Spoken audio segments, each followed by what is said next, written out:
ഉണർന്നിരിക്കും ഹൃദയങ്ങൾ, തുറന്നിരിക്കും നയനങ്ങൾ, സാന്ത്വന വഴിയിൽ തണലായി പടരാൻ ഉണരും സേവന സ്വപ്നങ്ങൾ. ഞങ്ങൾ വിടരാൻ സ്വപ്നങ്ങൾ, ഉണർന്നിരിക്കും ഹൃദയങ്ങൾ, തുറന്നിരിക്കും നയനങ്ങൾ.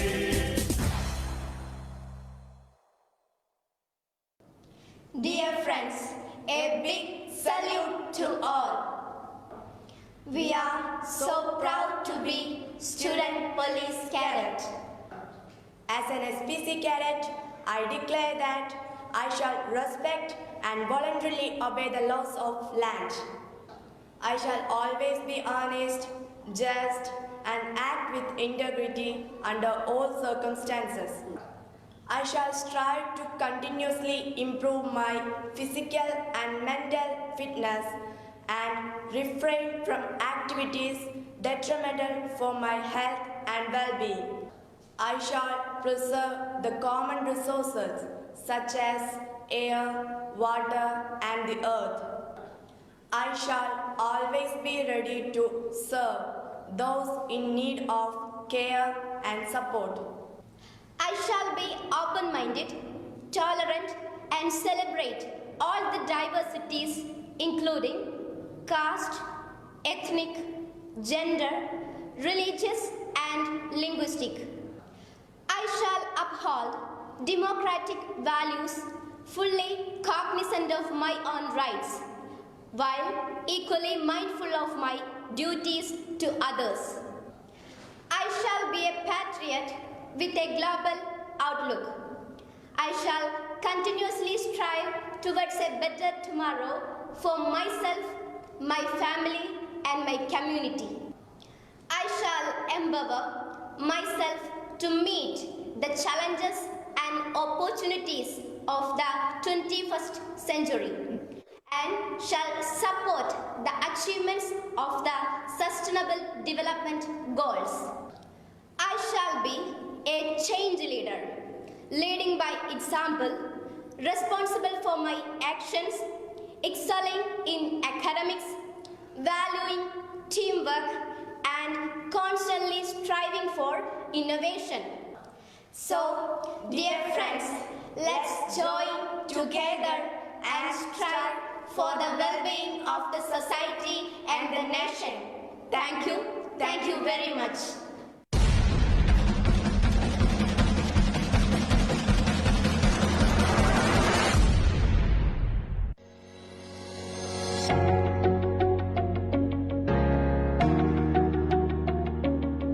When we became citizens, the first requirement was to develop a sense of responsibility.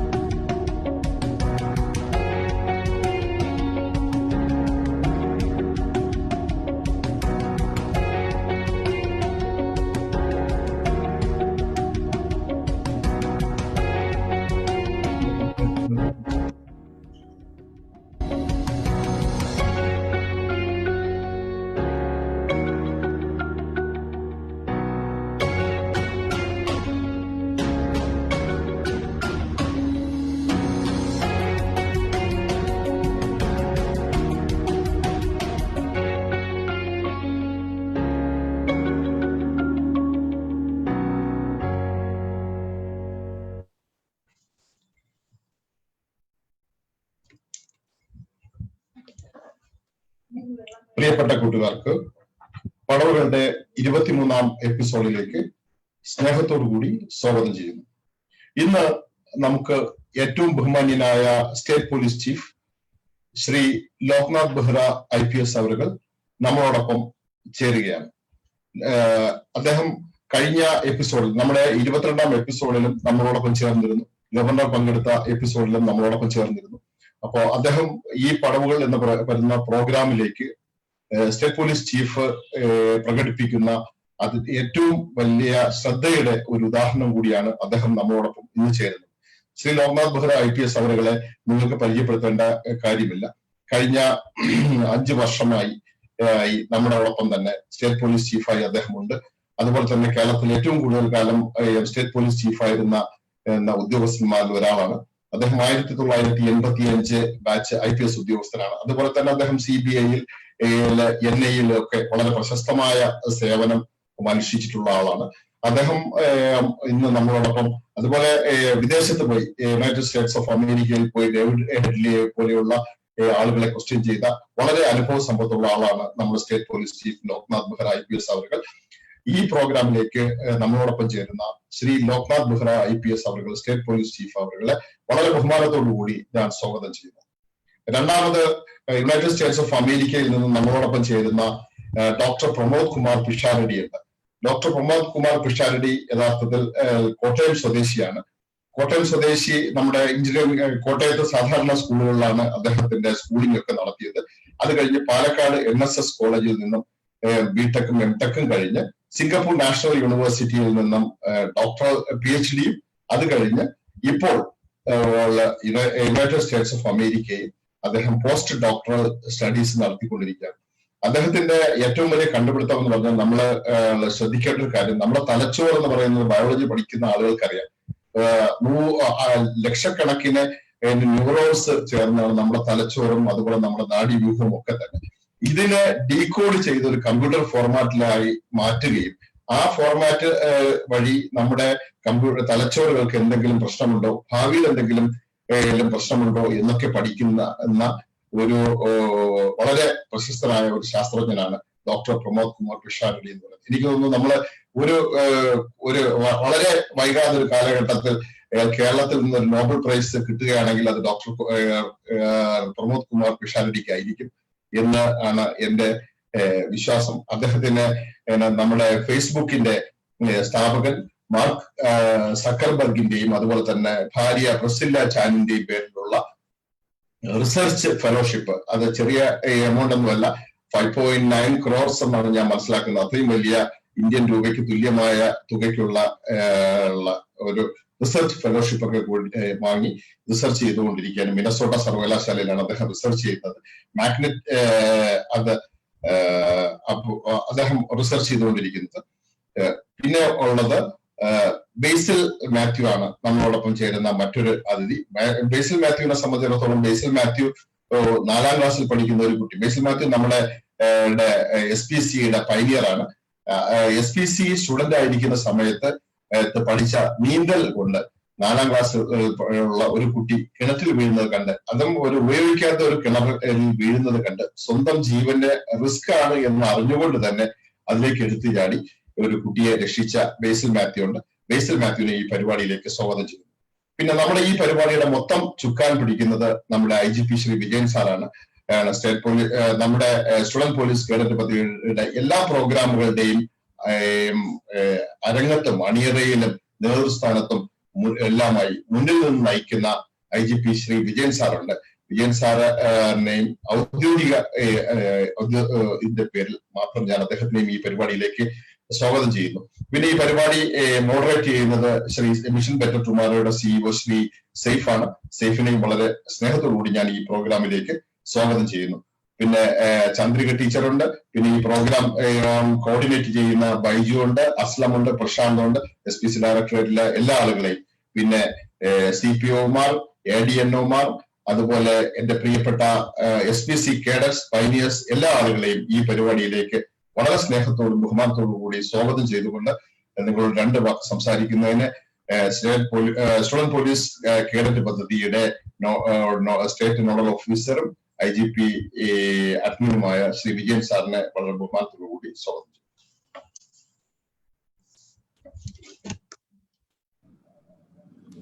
Thank you Shafi. Very good evening to one and all.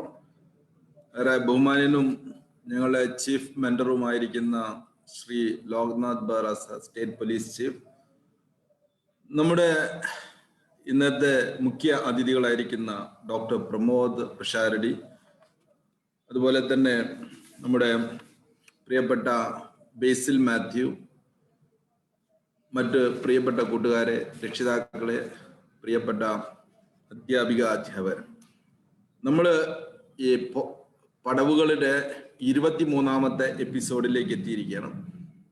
കഴിഞ്ഞ ദിവസം നമ്മുടെ ബഹുമാനപ്പെട്ട കേരള ഗവർണർ ഉണ്ടായിരുന്നു.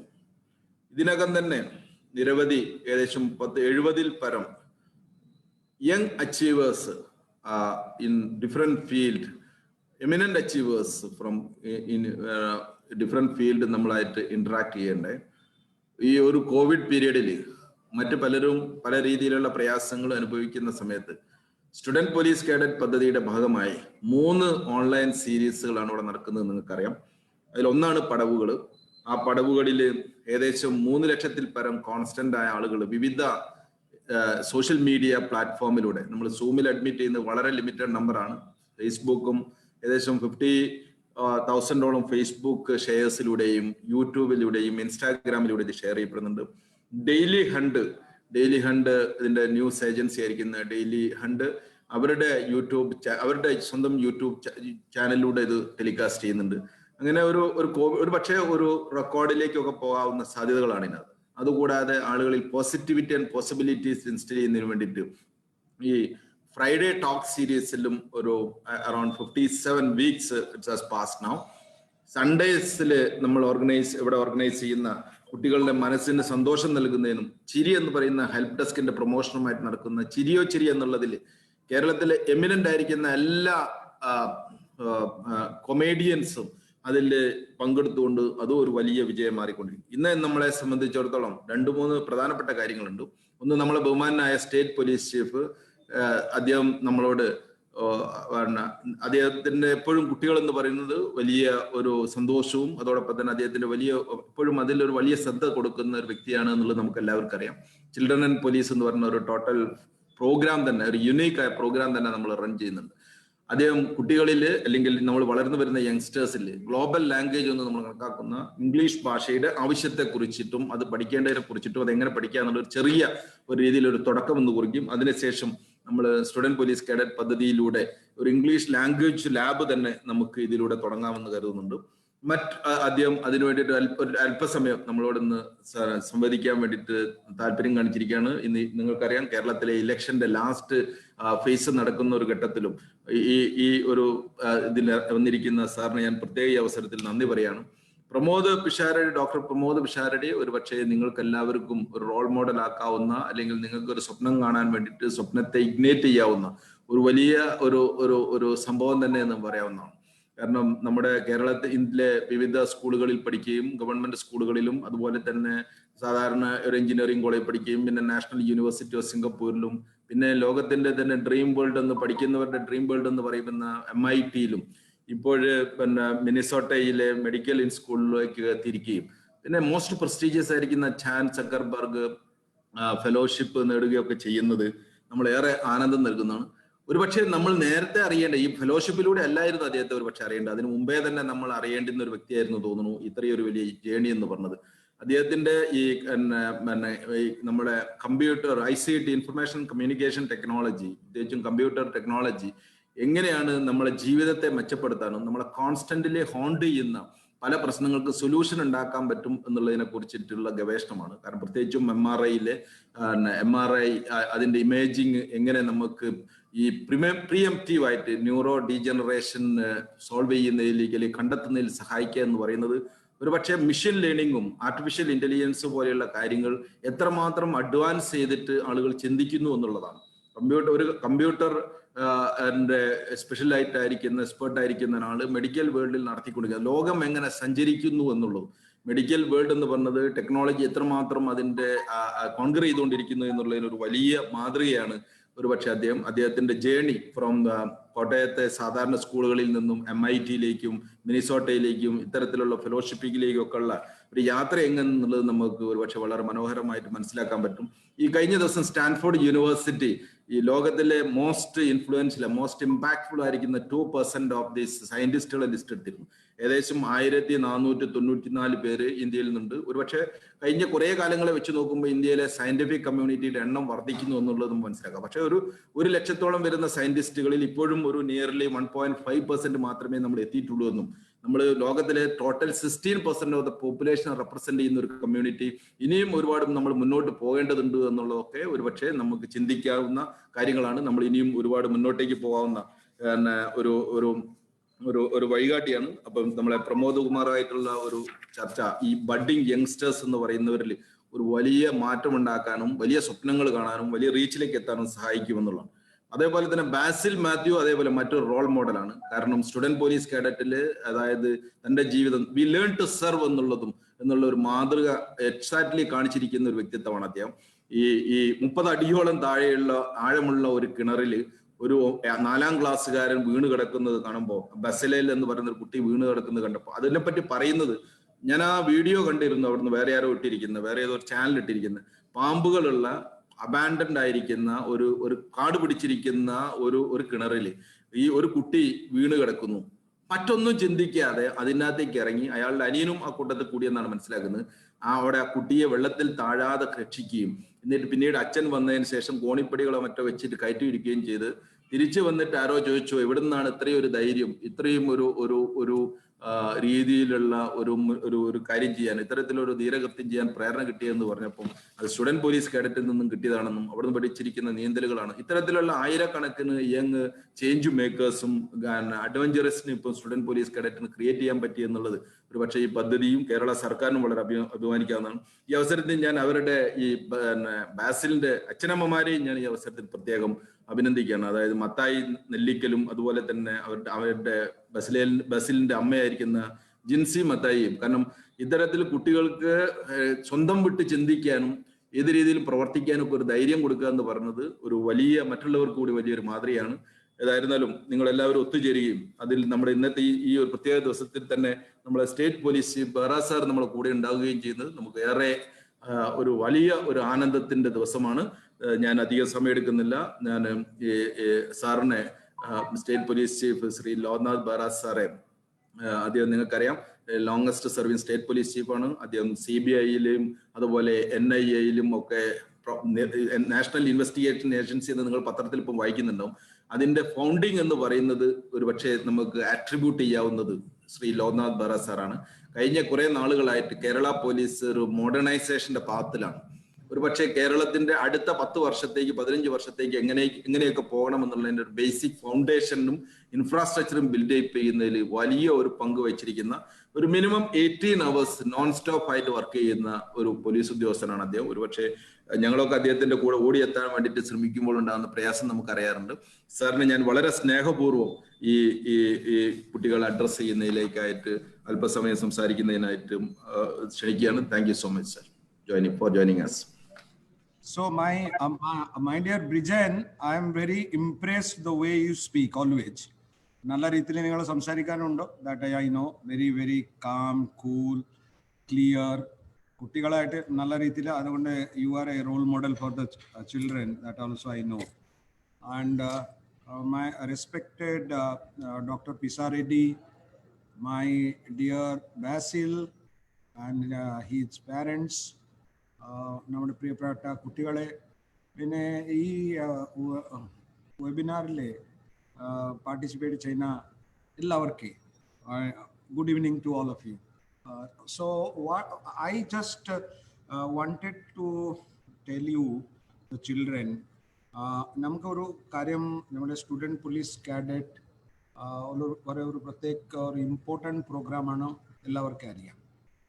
ഇത് നിങ്ങൾക്ക് ഞങ്ങളെ ഫ്യൂച്ചർ സിറ്റിസൺ ആക്കാൻ വേണ്ടിയിട്ടാണ് നമ്മുടെ എല്ലാ ശ്രമങ്ങളും ഞങ്ങൾ ചെയ്തിട്ടുണ്ട്. ഒരുപാട് programmes, from blood donation to saplings planting to food കൊടുക്കാൻ ഒരുപാട് കാര്യങ്ങൾ നിങ്ങൾ ചെയ്തിട്ടുണ്ട്. അതിൽ എനിക്ക് ഭയങ്കര ഒരു സാറ്റിസ്ഫാക്ഷൻ ഉള്ള ആളാണ് ഞാൻ. പക്ഷേ ഞാൻ ഒരു കാര്യം ഈ അടുത്ത കാലത്തെ ഞാൻ ആലോചിച്ചുകൊണ്ടിരിക്കാൻ, നമ്മുടെ കുട്ടികൾക്ക് വേൾഡ് സിറ്റിസൺ ആക്കാൻ വേണ്ടിയിട്ട് ഞങ്ങളാണ് ശ്രമിക്കുന്നുണ്ട്. അപ്പോൾ വേൾഡ് സിറ്റിസൺ ആക്കാനുള്ള ഒരു ഫണ്ടമെൻ്റൽ റിക്വയർമെൻറ്റ് എന്താണെന്ന് ചോദിച്ചാൽ, നമുക്ക് കുറേ ഭാഷയിൽ നമുക്ക് സംസാരിക്കാൻ വേണ്ടി വരും. നമുക്ക് ഭാഷ is very crucial to express what we are thinking. ഇപ്പോൾ ഇൻ്റർവ്യൂ ആയാൽ എന്തെങ്കിലും ഒരു കമ്മ്യൂണിക്കേഷൻ ഒരു ആളായിട്ട് സംസാരിക്കാൻ സമയത്ത് നമുക്ക് എല്ലാ സമയത്തും ഇൻ്റർപ്രിറ്റർ കിട്ടില്ല. ഞങ്ങൾ തന്നെ നമ്മുടെ ഭാഷയിൽ അവരുടെ ഭാഷയിൽ തന്നെ സംസാരിക്കണം. ഞാൻ നിങ്ങളോട് ഒരു കാര്യം പറയാം.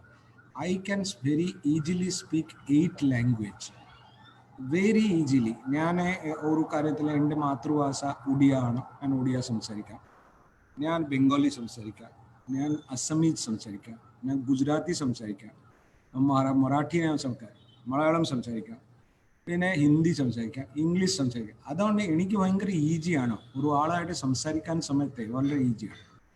പക്ഷേ ഞാൻ അത്ര ഭാഷയുടെ കാര്യമെല്ലാം പറയുന്നത്. പക്ഷെ അത്യാവശ്യമായിട്ട് 2 ഭാഷ നമുക്ക് നമ്മുടെ കുട്ടികളെ ഇപ്പോൾ global or Indian pan Indian citizens ആണ്. നമുക്ക് ഡൽഹിയിലേക്ക് പോവാം, ഓർ നാളെ കശ്മീരിലേക്ക് പോവാം, ഓർ മറ്റന്നാൾ ഗുവാഹട്ടിയിലേക്ക് പോവാം. നമുക്ക് ആ സമയത്ത് നമ്മുടെ മാതൃഭാഷയിൽ സംസാരിക്കാൻ സമയത്ത് ആൾക്കാർക്ക് പെട്ടെന്ന് മനസ്സിലാവില്ല. അതുകൊണ്ട് നമുക്ക് ഒരു ഭാഷയുടെ ആക്ച്വലി ഇത് ഒരു തടസ്സം, ഒരു ഒബ്സ്റ്റാക്കിൾസ് ഒരിക്കലും ആവശ്യമില്ല. So what we should do is that we should be able to speak in English, maybe also in Hindi. Malayalam beautiful language ആണ്. ഞാനത് പഠിക്കാൻ സമയത്ത് നിങ്ങൾക്ക് ഒരു കാര്യം ഞാൻ പറയാം. ഞാനിത് എങ്ങനെ മനസ്സിലായി പഠിച്ചറിയാമോ? മലയാളം സിനിമ കണ്ടിട്ടാണ് മാത്രമേ ഞാൻ പഠിച്ചത്. അതുപോലെ തന്നെ you can always do it. That's why we are going to establish a language lab, which I have already told, so that you can log in. Maybe we will put a portal so that you can log in and actually start speaking in English or in Hindi, so that shyness or modi manasthile undakilla. You see 2-3 small things I'll tell you every day. Like you read a Malayalam newspaper, some children they'll read. Similarly, read one English newspaper. Initially read the headings. After that, some interesting news, world news, India news, Kerala news, you read.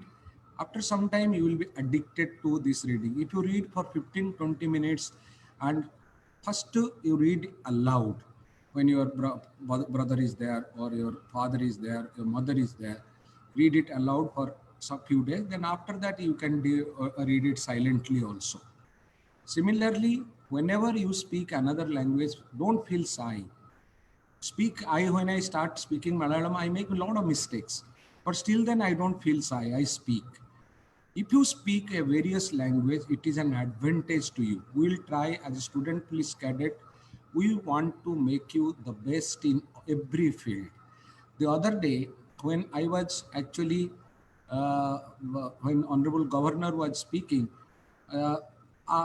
we had to translate certain things, the questions and both the ways. So what I wanted to say is that you should be able to understand properly and also express properly. Not only understanding, many children understand, but they don't express it. That is how the language laboratory will take steps to establish it. You are outstanding children. You have outstanding courage. Basil ചെയ്തിട്ടുള്ള കാര്യം ഞാനൊരു trained ആളാണ്. പക്ഷേ ഞാൻ ചിലപ്പോൾ ചെയ്യില്ല, എനിക്ക് പേടി വരും. അപ്പോൾ പക്ഷേ Basil has done such A thing. I always salute the such kind of spirit. ഇങ്ങനെ ഒരു കുട്ടികളെ ഉണ്ടാകില്ലേ എല്ലാ മാതാപിതാക്കൾക്ക്, they will be very proud of such a son who is so daring and who actually did a thing which not for him but for saving somebody. It is God's grace, it is God's blessing and His Spirit. So therefore, similarly, many children who are now members of Student Police Cadet are outstanding, having outstanding qualities. Those things can be, if you want to express a particular thing, you should be able to express in a language which other person understands. If you tell in a language which other person doesn't understand, your worth they will not understand. You are great children, and try to be multilingual in your approach so that you can win everything. No problem, no shyness, nothing. Expression is very, very, very, very important. Communication is very, very, very, very important. ഇത് മാത്രം പറയാനുണ്ടായിരുന്നു. നിങ്ങളുടെ ഈ programme വളരെ നല്ല പ്രോഗ്രാമാണ്. ഇന്ന് doctor പിസാരടി അദ്ദേഹം സംസാരിക്കും.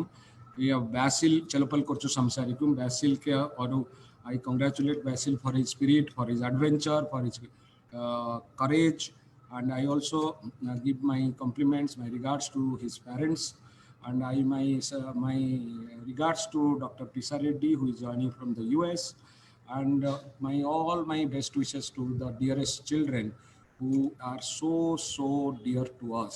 Student police cadet means every day in the police headquarters we discuss about student police cadet.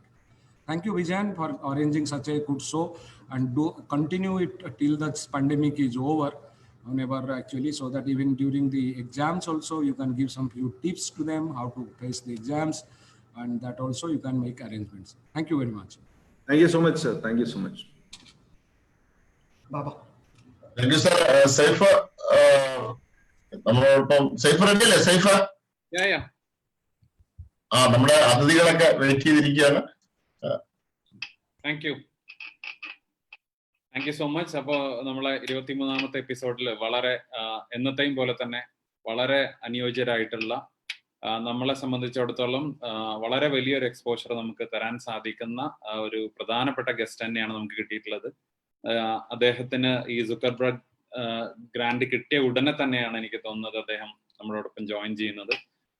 അപ്പൊ അതിനെക്കുറിച്ചും അദ്ദേഹത്തിന്റെ ഒരു നേരത്തെ പറഞ്ഞ കടുത്തുരുത്തിയിൽ നിന്ന് US-ലേക്കുള്ള യാത്രയെക്കുറിച്ചും ഒക്കെ നമ്മളോട് സംസാരിക്കാൻ ഡോക്ടർ പിഷ റെഡ്ഡി ഉണ്ട്. അതുപോലെ തന്നെ നമ്മുടെ കൊച്ചും മിടുക്കനായിട്ടുള്ള ബേസിൽ ഉണ്ട്. നമുക്കൊട്ടും സമയം വൈകാതെ നമുക്ക് അവരോട് സംസാരിച്ച് തുടങ്ങാം. നമുക്ക് ആദ്യം ഡോക്ടർ പിഷ റെഡ്ഡി അദ്ദേഹത്തിൽ നിന്ന് തുടങ്ങാം. Good evening. Good evening Saif. Good evening, nice to meet you. ഒരുപാട് ഫോണിൽ സംസാരിച്ചെങ്കിൽ ഇപ്പോഴാണ് മുഖം കാണാൻ സാധിക്കുന്നത്. വളരെ സന്തോഷം. നമുക്ക് ഇപ്പോ ഈ പടവുകളെ സംബന്ധിച്ചിടത്തോളം പടവുകൾ ഓരോ ആഴ്ചയും ഞങ്ങൾ നടത്തിക്കൊണ്ടിരിക്കുന്ന ഡിസ്കഷനെ കുറിച്ചും ഇവിടെ പങ്കെടുക്കുന്ന കുട്ടികളെ കുറിച്ചും ഒക്കെ വളരെ കൃത്യമായിട്ടുള്ള ഒരു ഐഡിയ ഉണ്ട്. നമ്മൾ നിരവധി തവണ അത് ഫോണിൽ ചർച്ച ചെയ്യുകയും ചെയ്തതാണ്. അപ്പോൾ ഈ കുട്ടികളെ സംബന്ധിച്ചിടത്തോളം ഇത് വലിയൊരു ഓപ്പർച്യൂണിറ്റി ആയിട്ടാണ് ഞങ്ങൾ കാണുന്നത്. കാരണം ഇപ്പോൾ ഒരു 700ഓളം കുട്ടികൾ നമ്മുടെ സൂമിലുണ്ട്. അതുപോലെ തന്നെ നമ്മുടെ ഫേസ്ബുക്കിലും അതുപോലെ തന്നെ യൂട്യൂബിലും ഒക്കെ ആയിട്ട് ലക്ഷക്കണക്കിന് കുട്ടികൾ ഇത് കണ്ടുകൊണ്ടിരിക്കുന്നു. അത് എല്ലാ ആഴ്ചയും ഈ കുട്ടികൾ സ്ഥിരമായിട്ട് അവരവരുടെ പാരന്റ്സുമായും ടീച്ചേഴ്സുമായിട്ടും SPC തുടങ്ങിയ ഒരു പരിപാടിയാണെങ്കിൽ SPCയിൽ നിന്ന് അപ്പുറത്തേക്ക് മറ്റു കുട്ടികളിലേക്ക് കൂടി എത്തുകയും ലോകത്തിന്റെ പല ഭാഗത്തുനിന്ന് ആളുകൾ ജോയിൻ ചെയ്യുന്ന ഒരു പരിപാടി ആയി മാറുകയും ചെയ്തിട്ടുണ്ട്. അപ്പൊ തീർച്ചയായിട്ടും ഇത് വലിയൊരു ഓപ്പർച്യൂണിറ്റിയാണ്. പിന്നെ നമുക്ക് ഈ കുട്ടികളെ സംബന്ധിച്ചിടത്തോളം അവരെ പ്രചോദിപ്പിക്കുന്നതിനും അവർക്ക് ഇത്തരത്തിലുള്ള വ്യത്യസ്തമായ വഴികളിലൂടെ ജീവിതത്തിൽ വിജയം കണ്ടെത്തിയിട്ടുള്ള ആളുകളിൽ നിന്ന് പഠിക്കാനുള്ള വലിയൊരു ഓപ്പർച്യൂണിറ്റിയാണ്. അപ്പൊ ആദ്യമായിട്ട് ഡോക്ടറോട് എനിക്ക് ചോദിക്കാനുള്ളത്, ഇപ്പൊ ഒരു ഗ്രാൻഡിന്റെ നിറവിലാണല്ലോ നിൽക്കുന്നത്. നമ്മളെല്ലാവരും ഡോക്ടറെ പറ്റി വളരെ അഭിമാനത്തോടു കൂടി വായിക്കുകയായിരുന്നു. സുക്കർബർഗ് ഗ്രാൻഡ് എന്ന് പറയുന്ന വലിയൊരു സംഖ്യ, അതിൽ സംഖ്യയുടെ വലിപ്പം കൊണ്ട് മാത്രമല്ല ആ ഒരു ഗ്രാൻഡിന്റെ വലിയ ഒരു പിന്നെ പ്രത്യേകത, അതുപോലെ തന്നെ അത് ഒരു കേരളക്കാരൻ ആദ്യമായിട്ട് കരസ്ഥമാക്കുന്നു എന്നൊക്കെയാണ് ഞങ്ങൾ പത്രത്തിലൂടെ വായിച്ചറിഞ്ഞത്. അപ്പൊ എന്താണ് യഥാർത്ഥത്തിൽ ഈ സുക്കർബർഗ് ഗ്രാൻഡ്? അതുപോലെ തന്നെ എന്താണ് ഇപ്പൊ നിലവിൽ നടത്തിക്കൊണ്ടിരിക്കുന്ന ഗവേഷണ മേഖല? അതിനെക്കുറിച്ചൊന്ന് സംസാരിച്ച് തുടങ്ങാൻ തോന്നുന്നു. ആദ്യം തന്നെ എല്ലാവർക്കും നമസ്കാരം. എന്നെ ഈ പ്രോഗ്രാമിലേക്ക് ഇൻവൈറ്റ് ചെയ്തതിനുള്ള നന്ദി ഞാൻ രേഖപ്പെടുത്തുന്നു. Most respected Loknath Behera sir, Vijayan sir, എന്നെ ഈ പ്രോഗ്രാമിലേക്ക് ഇൻവൈറ്റ് ചെയ്യുന്നതിനായി കോണ്ടാക്ട് ചെയ്ത ഷാഫി സാർ, മറ്റ് ഓർഗനൈസേഴ്സ് എല്ലാവർക്കും ഞാൻ നന്ദി പറയുന്നു. Thank you. And also thank you for the introduction. Vijayan sir, Behera sir, Shafi sir ഇവരെല്ലാവരും എന്നെ ഇൻട്രൊഡ്യൂസ് ചെയ്തു. Thank you so much for that. And with that നമുക്ക് ഞാൻ ടോപ്പിക്കിലേക്ക് കിടക്കുകയാണ്. അപ്പൊ സൈഫ് ചോദിച്ചതുപോലെ ആദ്യമേ എൻ്റെ ഗവേഷണ മേഖല ഏതാണ് എന്ന് പറയാനാണ് ഞാൻ ഉദ്ദേശിക്കുന്നത്. അത് കഴിഞ്ഞിട്ട് ഞാൻ പിന്നീട് സക്കർബർഗ് ഗ്രാൻഡിന്റെ ഡീറ്റെയിൽസിലേക്ക് വരാം.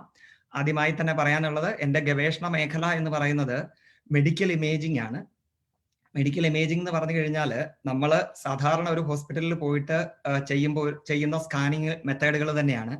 എന്തിനാണ് ഡോക്ടേഴ്സ് അത് ചെയ്യുന്നതെന്ന് വെച്ചാൽ, ഒരു ശസ്ത്രക്രിയ കൂടാതെ തന്നെ, അതായത് നമ്മുടെ ശരീരം തുറക്കാതെ തന്നെ ആന്തരിക അവയവങ്ങളെ കുറിച്ച് മനസ്സിലാക്കാനുള്ള ഒരു മെത്തേഡാണ് മെഡിക്കൽ ഇമേജിംഗ്. അതിനകത്ത് നമുക്ക് സാധാരണ നമ്മൾ പറയാറുള്ള എക്സ്റേയിലാണ് അത് തുടങ്ങുന്നത്.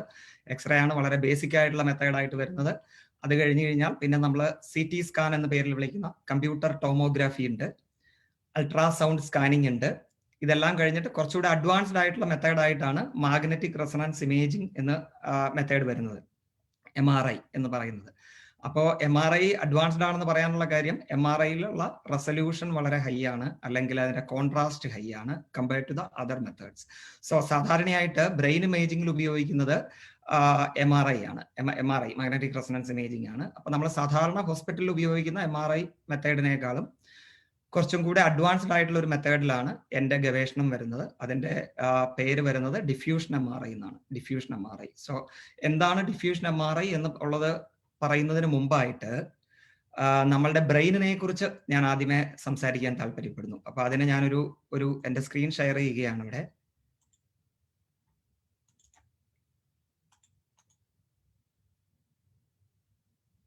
സോ ഈ പിക്ചറിൽ കാണുന്നുണ്ടല്ലോ അല്ലെ? സേഫ്? കാണാം ഡോക്ടർ. ഓക്കെ. അപ്പൊ ഈ പിക്ചറിൽ കാണുന്നത് ഒരു റിയൽ ഹ്യൂമൻ ബ്രെയിൻ ആണ്. അപ്പൊ ഇതിനകത്ത് ഈ കാണുന്ന റൈറ്റ് സൈഡിൽ മുകളിൽ കാണുന്ന ഈ ബോൾ ഷേപ്പിലുള്ള ഭാഗമാണ് നമ്മുടെ ഹ്യൂമൻ ബ്രെയിൻ ആയിട്ട് വരുന്നത്. അതിന് ഏകദേശം ഒരു 3 പൗണ്ട്, അതായത് ഏകദേശം ഒരു 1.5 കിലോയിൽ താഴെയാണ് അതിന്റെ വെയിറ്റ് വരിക. അതുമായിട്ട് കണക്ട് ചെയ്ത് ഇവിടെ ടെയിലായിട്ട് കാണപ്പെടുന്നതാണ് നമ്മുടെ സ്പൈനൽ കോഡ്. ഈ സ്പൈനൽ കോഡ് എന്ന് പറയുന്നത് നമ്മുടെ നട്ടലിനുള്ളിൽ കൂടെ താഴത്തേക്കുള്ള ഒരു കണക്ഷനാണ് സ്പൈനൽ കോഡ് എന്ന് പറയുന്നത്. അതിനകത്ത് ഈ ചിത്രത്തിൽ കാണുന്നത് പോലെ പല ശാഖകളായിട്ട് അത് പിരിഞ്ഞു പോയിട്ടുണ്ടല്ലേ. അപ്പൊ അത് നമ്മളുടെ ഡിഫറെന്റ് ഇപ്പൊ കൈകാലുകളിലേക്ക് അല്ലെ ഡിഫറെന്റ് സെൻസസിലേക്കുള്ള കണക്ഷൻസിന് ഉപയോഗിക്കുന്ന ഒരു ബ്രാഞ്ചസ് ആണ് ഇതിനകത്ത് കാണുന്നത്. അപ്പൊ ഈ ബ്രെയിന് മുകളിൽ നമ്മുടെ തലയ്ക്കുള്ളിൽ ബ്രെയിൻ ഇരിക്കുന്നു, അതിനെ താഴത്തേക്ക് ഒരു വളരെ കോംപ്ലക്സ് ആയിട്ടുള്ള ഒരു കണക്ഷൻസ് ആണ് അതിൽ വരുന്നത്. അപ്പോൾ ഇങ്ങനെ ഇതിപ്പോ ഒരു പോസ്റ്റ്മോർട്ടത്തിലൂടെ പുറത്തെടുത്ത ഒരു ബ്രെയിൻ ആണ്. അപ്പൊ ഇങ്ങനെ ഒരു അനാലിസിസ് ജീവിച്ചിരിക്കുന്നവരിൽ നമുക്ക് പറ്റില്ലല്ലോ. അപ്പൊ അവിടെയാണ് നമ്മുടെ മെഡിക്കൽ ഇമേജിങ്ങിന്റെ ഇമ്പോർട്ടൻസ് വരുന്നത്. അപ്പൊ മെഡിക്കൽ ഇമേജിങ്ങിൽ ചെയ്യുന്നത് എന്താണെന്ന് വെച്ച് കഴിഞ്ഞാൽ, ഈ ചിത്രങ്ങളിൽ കാണുന്ന പോലെ നമ്മൾ ഇമേജ് ഈ MRI സ്കാനിങ്ങിലൂടെ ഡേറ്റ അക്വയർ ചെയ്തിട്ട് ഒരു കമ്പ്യൂട്ടർ ബേസ്ഡ് മോഡലായിട്ട് അതിനെ കൺവേർട്ട് ചെയ്യുകയാണ് ചെയ്യുന്നത്. അപ്പോൾ അതിന്റെ ഡീറ്റെയിൽസിലേക്ക് പോകുന്നതിന് മുമ്പ് എനിക്ക് പറയാനുള്ളത്, ശരിക്കും പറഞ്ഞാൽ നമ്മളുടെ ബ്രെയിനിനെ ഒരു കമ്പ്യൂട്ടറുമായിട്ട് ചിലപ്പോൾ കമ്പയർ ചെയ്യാറുണ്ട്. ശരിക്കും പറഞ്ഞാൽ ആ കമ്പാരിസൺ അത്ര ഫെയർ ആണെന്ന് പറയാൻ പറ്റില്ല. എന്താണെന്ന് വെച്ച് കഴിഞ്ഞാൽ ഒരു കമ്പ്യൂട്ടറിന് ഉള്ളതിനേക്കാളും 10,000 മടങ്ങ് അല്ലെങ്കിൽ അതിലും കൂടുതൽ കഴിവുള്ളതാണ് മനുഷ്യന്റെ ബ്രെയിൻ, മസ്തിഷ്കം എന്ന് പറയുന്നത്. ആ കമ്പാരിസൺ ശരിയല്ല. എന്നിരുന്നാലും ഈ കൺസെപ്റ്റ് ഒന്ന് കൺവേ ചെയ്യാൻ വേണ്ടി മാത്രം ഞാൻ തൽക്കാലം നമ്മളുടെ ബ്രെയിനിനെ ഒരു കമ്പ്യൂട്ടറുമായിട്ട് കമ്പയർ ചെയ്യുകയാണ്. അപ്പോൾ ഇപ്പൊ നമുക്കൊരു ഡെസ്ക്ടോപ്പ് കമ്പ്യൂട്ടർ ഉണ്ടെന്ന് വിചാരിക്കുക. അതിന്റെ താഴെ നമ്മളൊരു CPU എന്ന് പറഞ്ഞൊരു ബോക്സ് ഉണ്ടാകും അല്ലെ. അപ്പൊ ആ ബോക്സ് CPU നമ്മൾ തുറന്നു നോക്കിയാൽ നമ്മൾ അതിനകത്ത് കാണുന്നത് കുറെ ചിപ്പുകൾ ഉണ്ടാവും. പ്രോസസ്സേഴ്സ് എന്നൊക്കെ പറയും. പ്രോസസ്സേഴ്സും പിന്നെ അതിന്റെ പെരിഫറൽ ആയിട്ടുള്ള കുറെ ചിപ്പുകൾ ഉണ്ടാവും.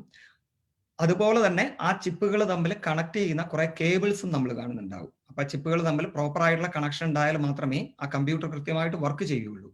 നമ്മളുടെ ബ്രെയിനിനകത്തും ഇതുപോലെ ഇപ്പൊ ഈ ലെഫ്റ്റ് സൈഡിൽ കാണുന്നത് പോലെ പല പ്രോസസ്സിംഗ് ഏരിയാസ് ഉണ്ട്. ഇപ്പൊ ഈ ലെഫ്റ്റ് സൈഡിൽ പല കളറിലായിട്ട് അത് ഫിഗറിൽ കാണിച്ചിരിക്കുന്നത് എന്താണെന്ന് വെച്ച് കഴിഞ്ഞാൽ ഡിഫറെന്റ് ഫങ്ഷൻസ്. ഫോർ എക്സാമ്പിൾ നമ്മളെ കണ്ണിലൂടെ പോകുന്ന സിഗ്നൽ, വിഷൻ എന്ന് പറയുന്നത് പ്രോസസ് ചെയ്യുന്നത് വിഷ്വൽ കോർട്ടക്സ് എന്ന് പറഞ്ഞ തലച്ചോറിന് പുറകിലായിട്ടുള്ള ഒരു സ്ഥലത്താണ്. അല്ലെങ്കിൽ ചെവിയിലൂടെ പോകുന്ന ഓഡിറ്ററി സിഗ്നൽസ് പ്രോസസ് ചെയ്യുന്നത് ഓഡിറ്ററി കോർട്ടക്സ് എന്ന് പറഞ്ഞിട്ട് ഈ സൈഡിലായിട്ടുള്ള ഒരു കോർട്ടക്സിന്റെ ഏരിയയിലാണ്. അല്ലെങ്കിൽ നമ്മുടെ കൈ കാൽ മൂവ്മെന്റ് കൺട്രോൾ ചെയ്യുന്നത് തലയുടെ മുകളിലായിട്ട് വരുന്ന മോട്ടോർ കോർട്ടക്സ് എന്ന് പറയുന്ന സ്ഥലങ്ങളാണ്. അപ്പോൾ അങ്ങനെ ഓരോ ഫംഗ്ഷനും അല്ലെങ്കിൽ നമ്മുടെ ഓരോ മൂവ്മെന്റ്സിനും കൺട്രോൾ ചെയ്യാൻ തലച്ചോറിൽ ഒരു പ്രത്യേക സ്ഥലമുണ്ട്. അപ്പൊ അതിനെയാണ് ഈ ലെഫ്റ്റ് സൈഡിൽ റെപ്രസെന്റ് ചെയ്തിരിക്കുന്നത്. ഇത് വളരെ ഒരു സിംപ്ലിഫൈഡ് ആയിട്ടുള്ള റെപ്രസെന്റേഷൻ ആണ് ഇവിടെ കാണിച്ചിരിക്കുന്നത്. ശരിക്കുള്ള സിസ്റ്റം ഇതിനേക്കാൾ ഒരുപാട് കോംപ്ലക്സ് ആണ്. വളരെ സിംപ്ലിഫൈഡ് ആയിട്ടുള്ള ഒരു മോഡലാണ് ഇവിടെ കാണിച്ചിരിക്കുന്നത്. അപ്പോ ഈ കമ്പ്യൂട്ടറിൽ ഡിഫറെന്റ് ചിപ്പുകൾ ഉണ്ടെന്ന് പറഞ്ഞതുപോലെ തന്നെ നമ്മുടെ തലച്ചോറിനുള്ളിൽ നമ്മൾ അതിനെ തലച്ചോറിനെ ഒന്നായിട്ട് കാണുന്നുണ്ടെങ്കിലും ഒരു ന്യൂറോളജിസ്റ്റ് അല്ലെ ഒരു ബ്രെയിൻ സയന്റിസ്റ്റിന്റെ പെർസ്പെക്ടീവില് there are many divisions in our brain. അപ്പൊ അതാണ് ലെഫ്റ്റ് സൈഡിൽ കാണിച്ചിരിക്കുന്നത്. അതിന് ഇൻ ജനറൽ കോർട്ടക്സ് എന്നാണ് വിളിക്കുക. ന്യൂറോളജിസ്റ്റും അല്ലെ സയന്റിസ്റ്റും അതിനെ ഗ്രേ മാറ്റർ എന്നും വിളിക്കും. Grey matter. റൈറ്റ് സൈഡിൽ കാണുന്നത് വൈറ്റ് മാറ്റർ ആണ്. വൈറ്റ് മാറ്റർ എന്ന് പറഞ്ഞു കഴിഞ്ഞാൽ ആ ഒരു പൈപ്പുകളായിട്ട് കാണിച്ചിട്ടുണ്ട് അല്ലെ. കുറെ ബോളുകളും പൈപ്പുകളും നിങ്ങൾക്ക് ആ ചിത്രത്തിൽ കാണാൻ കഴിയുന്നു. അപ്പൊ ബോളുകൾ റെപ്രസെന്റ് ചെയ്യുന്നത് ഈ പറഞ്ഞ പ്രോസസ്സിംഗ് യൂണിറ്റ് അല്ലെ, ഞാൻ ഈ ചിപ്പുകൾ എന്ന് പറഞ്ഞതാണ്. ആ കണക്ഷൻസ് പൈപ്പുകളായിട്ട് കാണിച്ചിരിക്കുന്നതാണ് അത് തമ്മിലുള്ള കണക്ഷൻസ്. അപ്പൊ നിങ്ങൾക്ക് ഇവിടെ കാണാം, അതായത് പല പ്രോസസ്സിംഗ് യൂണിറ്റ്സും ഈ പറഞ്ഞ പൈപ്പുകൾ വെച്ച് കണക്ട് ചെയ്തിട്ടുണ്ട്. പൈപ്പുകളുടെ ഷേപ്പിലല്ല അത് ബ്രെയിനിൽ ഇരിക്കുന്നത്, എന്നാലും ഇവിടെ അത് കമ്പ്യൂട്ടറിൽ റെപ്രസെന്റ് ചെയ്തേക്കുന്നതാണ്. അപ്പൊ ഈ ന്യൂറൽ കണക്ഷൻസ് എന്ന് പറയുന്നത് ഈ പ്രോസസ്സിംഗ് യൂണിറ്റുകളെ പോലെ തന്നെ അല്ലെങ്കിൽ അതിലും പ്രാധാന്യമുള്ള ഒരു ഭാഗമാണെന്നുള്ളതാണ് വരുന്നത്. അതിന്റെ കാരണം എന്താണെന്ന് ഞാൻ പറഞ്ഞു വരാം. അതിനുപരിയായി ആദ്യമേ തന്നെ പറയാനുള്ളത്, ഈ നമ്മുടെ ശരീരത്തിൽ മുഴുവൻ ജലാംശമുണ്ട് അല്ലെ എന്ന് പറയുന്നത് പോലെ നമ്മുടെ ബ്രെയിനിനുള്ളിലും ഒരുപാട് വാട്ടർ മോളിക്യൂൾസ് ഉണ്ട്. അപ്പൊ ഈ കാണുന്ന കണക്ഷൻസ് അല്ലെ ഈ കാണുന്ന പൈപ്പിലൂടെ വെള്ളം ഒഴുകിക്കൊണ്ടിരിക്കുന്നുണ്ട്. എക്സാക്ട്ലി അതിന് ഒഴുക്ക് എന്നല്ല പറയുക, വെള്ളത്തിന്റെ ഒഴുക്കല്ല, വെള്ളത്തിന്റെ ഡിഫ്യൂഷൻ, വാട്ടർ മോളിക്യൂൾസിന്റെ ഡിഫ്യൂഷൻ ഈ പറഞ്ഞ ന്യൂറൽ കണക്ഷൻസ് അല്ലെ ഈ പൈപ്പിലൂടെ സ്ഥിരം നടന്നുകൊണ്ടിരിക്കുന്നുണ്ട്. അതാണ് പിന്നീട് MRIയിൽ ഉപയോഗിക്കുന്നത്. അതിലേക്ക് ഞാൻ വരാം. അതിനുപരിയായി എനിക്ക് പറയാനുള്ളത് എന്താണ് ഈ കണക്ഷൻസിന്റെ പ്രാധാന്യം എന്നുള്ളതാണ്. അപ്പോ നമ്മളിപ്പം again I'm going back to the computer example. ഇപ്പൊ കമ്പ്യൂട്ടർ എക്സാമ്പിളിൽ നമ്മൾ പറഞ്ഞു ഇങ്ങനെ CPU തുറന്നു നോക്കിയപ്പോൾ നമ്മൾ കുറെ ചിപ്സും കണക്ഷൻസും കേബിൾസും കണ്ടു എന്ന് പറഞ്ഞു. അപ്പൊ ഈ കമ്പ്യൂട്ടർ കേടായി എന്ന് വിചാരിക്കുക. ഈ കമ്പ്യൂട്ടർ കേടാവുന്ന സമയത്ത് നമ്മൾ ഈ CPU തുറന്നു നോക്കുകയാണ്. CPU തുറന്നു നോക്കുമ്പോൾ നമ്മൾ കാണുകയാണ് പ്രോസസ്സിംഗ് യൂണിറ്റ്സ്, ചിപ്പുകൾക്ക് കുഴപ്പമൊന്നുമില്ല, പക്ഷേ എവിടെയോ കേബിള് ലൂസ് ആയിരിക്കുന്നു അല്ലെ കേബിള് ബ്രോക്കൺ ആയിരിക്കുന്നു, കേബിളുകൾ മുറിഞ്ഞു പോയിരിക്കുന്നു എന്ന് കാണുകയാണ്. അപ്പൊ അങ്ങനെ ഒരു കാര്യമാണ് നമ്മുടെ ബ്രെയിനിലും സംഭവിക്കുന്നത് എന്നുള്ളതാണ്. അതായത് നമ്മൾ സാധാരണ പറയാറുള്ള അൾഷിമേഴ്സ് ഡിസീസ് അല്ലെ പാർക്കിൻസൺസ് ഡിസീസ്, ALS, ഈ അസുഖങ്ങളിലൊക്കെ തന്നെയും പ്രോസസ്സിംഗ് യൂണിറ്റ്സ് അല്ല അഫക്റ്റഡ് ആയിട്ടുള്ളത് എന്നുള്ളതാണ്. അല്ലെങ്കിൽ ആദ്യം അഫക്റ്റ് ആവുന്നത് ഇത് തമ്മിലുള്ള കണക്ഷൻസ് ആണെന്നുള്ളതാണ്. അതാണ് ന്യൂറൽ കണക്ഷൻസിന്റെ പ്രാധാന്യം. ഇപ്പൊ ഒരു ഉദാഹരണം പറഞ്ഞു കഴിഞ്ഞാൽ അൾഷിമേഴ്സ് ഡിസീസ് ഉള്ളവർക്ക് ആദ്യമായിട്ട് അവർക്ക് സംഭവിക്കുന്നത് ആൾക്കാരുടെ പേരുകൾ മറന്നു പോകുക എന്നുള്ളതാണ്. അപ്പൊ അതിൽ ശരിക്കും സംഭവിക്കുന്നത് അവർക്ക് ഇപ്പൊ ഒരാളെ റെക്കഗ്നൈസ് ചെയ്യുന്നത് നമ്മൾ എങ്ങനെയാണ്? ഇപ്പൊ പ്രമോദ് എന്നുള്ള ഒരു പേര്, എന്റെ ഒരു മുഖം വന്നു, അപ്പൊ എന്റെ ഈ മുഖം ഉപയോഗിച്ചാണ് എന്നെ ആൾക്കാർ ഫേസ് റെക്കഗ്നീഷൻ ആണ് നടക്കുന്നത്. എന്റെ ഫേസിനെയാണ് ആൾക്കാർ റെക്കഗ്നൈസ് ചെയ്യുന്നത് പ്രമോദായിട്ട്. എന്നിട്ട് പ്രമോദ് എന്നുള്ള പേരുമായിട്ട് അതിനെ കണക്ട് ചെയ്യുന്നു. പക്ഷെ അൾഷിമേഴ്സ് ഡിസീസ് സംഭവിച്ചവരിൽ അവർക്ക് ശരിക്കും എന്റെ മുഖം അവരുടെ മനസ്സിൽ അല്ലെ ആ മെമ്മറിയിലുണ്ട്, എന്റെ പേരും അവരുടെ മെമ്മറിയിലുണ്ട്, എന്റെ മുഖം അവരുടെ വിഷ്വൽ കോർട്ടക്സിൽ ഉണ്ടാവും, എന്റെ പേര് ലാംഗ്വേജ് സൂക്ഷിക്കുന്ന ലിംഗ്വിസ്റ്റിക് ഏരിയയിൽ ഉണ്ടാകും. പക്ഷേ ശരിക്കും സംഭവിക്കുന്നത് ഇത് തമ്മിൽ അവർക്ക് ബന്ധപ്പെടുത്താൻ പറ്റുന്നില്ല എന്നുള്ളതാണ്. എന്റെ പേരും എന്റെ മുഖവും തമ്മിൽ ബന്ധപ്പെടുത്താൻ പറ്റുന്നില്ല. അപ്പോൾ ആ ന്യൂറൽ കണക്ഷൻസ് ആണ് അവിടെ ശരിക്കും ഡീഗ്രേഡ് ആവുന്നത്. അപ്പൊ ആ കേബിൾ ആണ് മുറിഞ്ഞു പോയിരിക്കുന്നത് എന്നുള്ളതാണ്. അത് തന്നെയാണ് ഈ പറഞ്ഞ ഡിഫ്യൂഷൻ MRIയുടെ പ്രാധാന്യവും. അപ്പൊ ആ ഡിഫ്യൂഷൻ MRIയിൽ സ്പെസിഫിക്കലി നമ്മൾ ഈ ന്യൂറൽ കണക്ഷൻസ് ആണ് ഇമേജ് ചെയ്യുന്നത്. അതെങ്ങനെയാണെന്നുള്ളതിന്റെ കുറച്ചുകൂടെ നമുക്കൊരു ഡീറ്റെയിൽസിലേക്ക് നോക്കാം. ഞാൻ സൂചിപ്പിച്ചതുപോലെ നമ്മളുടെ ഈ ന്യൂറൽ കണക്ഷൻസ് മുകളിൽ കണ്ട ഫിഗറിലുള്ള പൈപ്പിലൂടെ എപ്പോഴും വെള്ളം വാട്ടർ മോളിക്യൂൾ ഡിഫ്യൂഷൻ സംഭവിക്കുന്നുണ്ട് അല്ലെ. അപ്പൊ ഡിഫ്യൂഷനെ കുറിച്ച് പറയുമ്പോൾ ഏറ്റവും എടുത്തു പറയേണ്ടത് 1905 ആൽബർട്ട് ഐൻസ്റ്റീൻ പ്രപ്പോസ് ചെയ്ത ഡിഫ്യൂഷൻ ഇക്വേഷൻ ആണ്. അദ്ദേഹം കണ്ടുപിടിച്ചതാണത്. അതായത് ഒരു മീഡിയത്തിന്റെ ക്യാരക്ടറിസ്റ്റിക്സും ടെമ്പറേച്ചറും അനുസരിച്ച് ഇപ്പൊ ഈ ചിത്രങ്ങളിൽ കാണുന്നത് പോലെ ഇപ്പൊ നമ്മളൊരു കുപ്പിയിലേക്ക് ഒരു മഷി തുള്ളികൾ ഒഴിച്ചു കഴിഞ്ഞാൽ കുറച്ച് സമയത്തിനുള്ളിൽ അത് ഡിഫ്യൂസ് ചെയ്യും അല്ലെ. അപ്പൊ അങ്ങനെയുള്ള ഒരു ഡിഫ്യൂഷൻ നടക്കുന്നതിന്റെ ഒരു ഇക്വേഷൻ അദ്ദേഹം പ്രപ്പോസ് ചെയ്തിട്ടുണ്ട്, അദ്ദേഹം കണ്ടുപിടിച്ചിട്ടുണ്ട്. അപ്പോൾ ആൽബർട്ട് ഐൻസ്റ്റീന്റെ ഡിഫ്യൂഷൻ ഇക്വേഷനെ അടിസ്ഥാനപ്പെടുത്തി ബ്രെയിനിലുള്ള ന്യൂറൽ കണക്ഷൻസിലൂടെ ഉള്ള വാട്ടർ മോളിക്യൂൾസിന്റെ ഡിഫ്യൂഷൻ വളരെ ശക്തിയേറിയ മാഗ്നറ്റുകൾ ഉപയോഗിച്ച്, കാന്തങ്ങൾ ഉപയോഗിച്ച് ഇമേജസ് ആക്കി മാറ്റുകയാണ് ഡിഫ്യൂഷൻ MRIയിൽ ചെയ്യുന്നത്. അപ്പോൾ അതുവഴി നമ്മൾ വാട്ടറിന്റെ ഡിഫ്യൂഷൻ ഏത് ഡയറക്ഷനിലാണ് പോകുന്നത്? അപ്പോൾ ഒരു പൈപ്പ് എന്ന് പറഞ്ഞു കഴിഞ്ഞാൽ പൈപ്പിന്റെ ലെങ്ത് വൈസ് മാത്രമേ വെള്ളം ഒഴുകുകയുള്ളൂ എന്ന് പറയുന്നത് പോലെ ന്യൂറോണൽ ആക്സോണുകളിലൂടെ അല്ലെ ഈ ന്യൂറൽ കണക്ഷൻസിലൂടെ ഒഴുകുന്ന വെള്ളത്തിന്റെ ഡയറക്ഷൻ വെച്ചിട്ട് ആ കണക്ഷൻ നമുക്ക് കണ്ടുപിടിക്കാൻ പറ്റുന്നുള്ളതാണ് ഡിഫ്യൂഷൻ MRIയിൽ വരുന്നത്. അപ്പോൾ അതിന്റെ കൂടുതൽ വിശദാംശങ്ങളിലേക്ക് ഞാനിപ്പോൾ പോകുന്നില്ല. എന്നിരുന്നാലും അതിന്റെ ആപ്ലിക്കേഷൻ ആയിട്ട് വരുന്നത് ഇപ്പൊ ഈ ചിത്രങ്ങളിൽ കാണുന്നത് പോലെ ഈ ചിത്രത്തിൽ കാണിച്ചിരിക്കുന്നത് നമ്മുടെ ന്യൂറൽ കണക്ഷൻസ് ആണ്. എഗെയിൻ ഇത് ഒരു സിംപ്ലിഫൈഡ് ഫിഗർ ആണ്. ഇതിനേക്കാളും കോടാനുകോടി കണക്ഷൻസ് ആണ് നമ്മുടെ തലച്ചോറിനുള്ളിലുള്ളത്. വൈറ്റ് മാറ്റർ എന്ന് ഞാൻ നേരത്തെ വിളിച്ച ആ ഏരിയയിലുള്ളത്. അപ്പോ ഇവിടെ കാണിച്ചിരിക്കുന്നത് അതിന്റെ ഒരു സിംപ്ലിഫൈഡ് മോഡലാണ്. ഇവിടെ ഈ കളറിൽ റെപ്രസെന്റ് ചെയ്യുന്നത് ഡയറക്ഷൻ ആണ്. Left to right, front to back, അല്ലെ ബോട്ടം ടു ടോപ്പ് എന്നുള്ള രീതിയിലുള്ള കളറുകളാണ് ഇവിടെ കാണിച്ചിരിക്കുന്നത്. അപ്പോൾ ഈ ന്യൂറൽ കണക്ഷൻസ് ആണ് ഡിഫറെന്റ് പ്രോസസ്സിംഗ് ഏരിയാസ് തമ്മിൽ കണക്ട് ചെയ്തിരിക്കുന്നത്. ഇതുപോലെയുള്ള 3 ഡയമെൻഷണൽ പിക്ചേഴ്സ് ഡെവലപ്പ് ചെയ്തെടുക്കുക എന്നുള്ളതാണ് ഡിഫ്യൂഷൻ MRIയുടെ ഉദ്ദേശം. ഞാൻ നേരത്തെ പറഞ്ഞതുപോലെ അതിന്റെ പ്രാധാന്യം വരുന്നത് ഈ പറഞ്ഞ ഡിസീസസിൽ ഈ പറഞ്ഞ ന്യൂറൽ കണക്ഷൻസ് ആണ് അഫക്റ്റ് ആവുന്നത്. അപ്പൊ അതുവഴി ഈ കണക്ഷൻസ് അനലൈസ് ചെയ്ത വഴി നമുക്കൊരു ഡിസീസ് ഏർലി സ്റ്റേജിൽ കണ്ടുപിടിക്കാൻ കഴിയും. അല്ലെങ്കിൽ അത് ഡോക്ടേഴ്സിന് ഡയഗ്നോസിസിന് ഒരു അസിസ്റ്റൻസ് കൊടുക്കാൻ പറ്റും. അല്ലെങ്കിൽ ഭാവിയിൽ ഡിസീസ് ഡയഗ്നോസിസ് തന്നെ ചെയ്യാൻ പറ്റുന്ന MRI സ്കാനേഴ്സ് ഡെവലപ്പ് ചെയ്യാൻ പറ്റുന്നുള്ളതാണ് ഗവേഷണ മേഖലയുടെ പ്രാധാന്യമായിട്ട് വരുന്നത്. അതുപോലെ തന്നെ നമുക്ക് സ്പൈനൽ കോഡ് നേരത്തെ കാണിച്ചല്ലോ, ആദ്യത്തെ പിക്ചറിൽ കാണിച്ചതുപോലെ സ്പൈനൽ കോഡിലുള്ള കണക്ഷൻസ്, അതിന്റെ ഒരു സിംപ്ലിഫൈഡ് മോഡലാണ് ഇവിടെ കാണിച്ചിരിക്കുന്നത്. ഇതുപോലെയുള്ള കണക്ഷൻസ്, ന്യൂറൽ ഫൈബേഴ്സ് ആണ് ഇവിടെ അതിന്റെ റെപ്രസെന്റേഷൻ ആണ് കാണിച്ചിരിക്കുന്നത്. ഇതുപോലെയുള്ള കണക്ഷൻസ് കണ്ടുപിടിക്കാൻ ബ്രെയിനിലും സ്പൈനൽ കോഡിലൂടെ വരുന്നത് വൈറ്റ് മാറ്റർ തന്നെയാണ്. അതിന്റെ അനാലിസിസിനും സഹായിക്കുന്ന ഒരു മെത്തേഡാണ് ഡിഫ്യൂഷൻ MRI. ഏകദേശം ഇതാണ് എൻ്റെ ഒരു റിസർച്ചിന്റെ ഓവർവ്യൂ ആയിട്ട് വരുന്നത്. ഈ ഡിഫ്യൂഷൻ MRI എന്ന ഫീൽഡിനെ അഡ്വാൻസ് ചെയ്യാനുള്ള ശ്രമങ്ങളാണ് എൻ്റെ റിസർച്ചിൽ വരുന്നത്. അതിലേക്ക് ഞാൻ വീണ്ടും വരാം. Okay, thank you. എനിക്ക് തോന്നുന്നു നല്ലൊരു ബയോളജി ക്ലാസ് കേട്ട ഒരു സുഖം ഉണ്ടായിരുന്നു. പണ്ടൊക്കെ ഞങ്ങളൊക്കെ സ്കൂളിലിരുന്ന ഒരു കാലഘട്ടത്തിലേക്ക് തിരിച്ചു പോയ പോലെ തോന്നി. ഞങ്ങൾ ആലോചിക്കായിരുന്നു അന്ന് പണ്ട് ഞങ്ങളെ ബയോളജി ടീച്ചേഴ്സൊക്കെ ഇതുപോലെ 4 ബ്രെയിൻ്റെ ചിത്രമൊക്കെ സ്ക്രീനിൽ കാണിച്ച് പഠിപ്പിച്ചിരുന്നെങ്കിൽ എത്ര നന്നായിട്ട് അത് വളരെ നന്നായിട്ട് തന്നെ ഡോക്ടർ അത് എക്സ്പ്ലെയിൻ ചെയ്തു. ശരിക്കും ഞങ്ങളുടെയൊക്കെ മനസ്സിലേക്ക് കയറി നിൽക്കുന്ന പോലെ തന്നെ.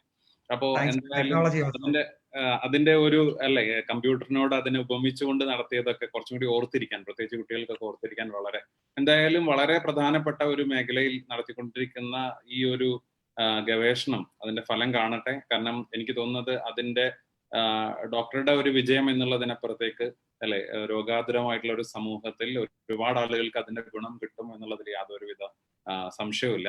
അപ്പോൾ ഡോക്ടറുടെ അടുത്തേക്ക് നമുക്ക് തിരിച്ചു വരുന്നതിന് മുമ്പ് ഞങ്ങളുടെ തന്നെ SPC കുടുംബത്തിലെ ഒരു കൊച്ചുമിടുക്കനായിട്ടുള്ള ബേസിൽ നമ്മളോട് കൂടെ ഉണ്ട്. അപ്പൊ ബേസിലിനോട് കൂടി ഞാനൊന്ന് സംസാരിച്ചിട്ട് ഞാൻ തിരിച്ചു വരാം. Basil, good evening. Good evening sir. Basil കേൾക്കാമല്ലോ അല്ലെ? കേൾക്കാം. ബേസിലിനെ കുറിച്ച് ഞങ്ങള് 3-4 ദിവസമായിട്ട് ഞങ്ങൾ കുറേയേറെ സംസാരിച്ചുകൊണ്ടിരിക്കുകയാണ്. ഇപ്പൊ നേരത്തെ വിജയൻ സാർ പറഞ്ഞതുപോലെ വി ലേൺ ടു സെർവ് എന്നുള്ള ആ ഒരു മോട്ടോ ഉയർത്തിപ്പിടിച്ചുകൊണ്ട് നമ്മുടെ കുട്ടികൾ ഒട്ടനവധി കാര്യങ്ങൾ SPC ചെയ്യുന്നുണ്ട്. പക്ഷെ വളരെ ധൈര്യത്തോടു കൂടി മറ്റാരും ഒരുപക്ഷെ ചെയ്യാത്ത വളരെ കറേജിയസ് ആയിട്ടുള്ള ഒരു കാര്യം ചെയ്തിരിക്കുകയാണ് ബേസിൽ. അങ്ങനെ ബേസിൽ ഞങ്ങളുടെ എല്ലാവരുടെയും മനസ്സിൽ ഒരു ഇടം നേടിയിരിക്കുകയാണ്. എന്താണ് ബേസിൽ ചെയ്തത്? ഞാൻ എല്ലാവർക്കും നമസ്കാരം പറയണ ആദ്യം തന്നെ. ഞാൻ ബേസിൽ മാത്യു. പിന്നെ എന്നെ ഈ വേദിയിലേക്ക് ക്ഷണിച്ച എല്ലാവർക്കും. ഇവിടെ സംഭവം ഉണ്ടായത് എന്താന്ന് വെച്ചാൽ, ഒരു മിനിറ്റ് സാർ.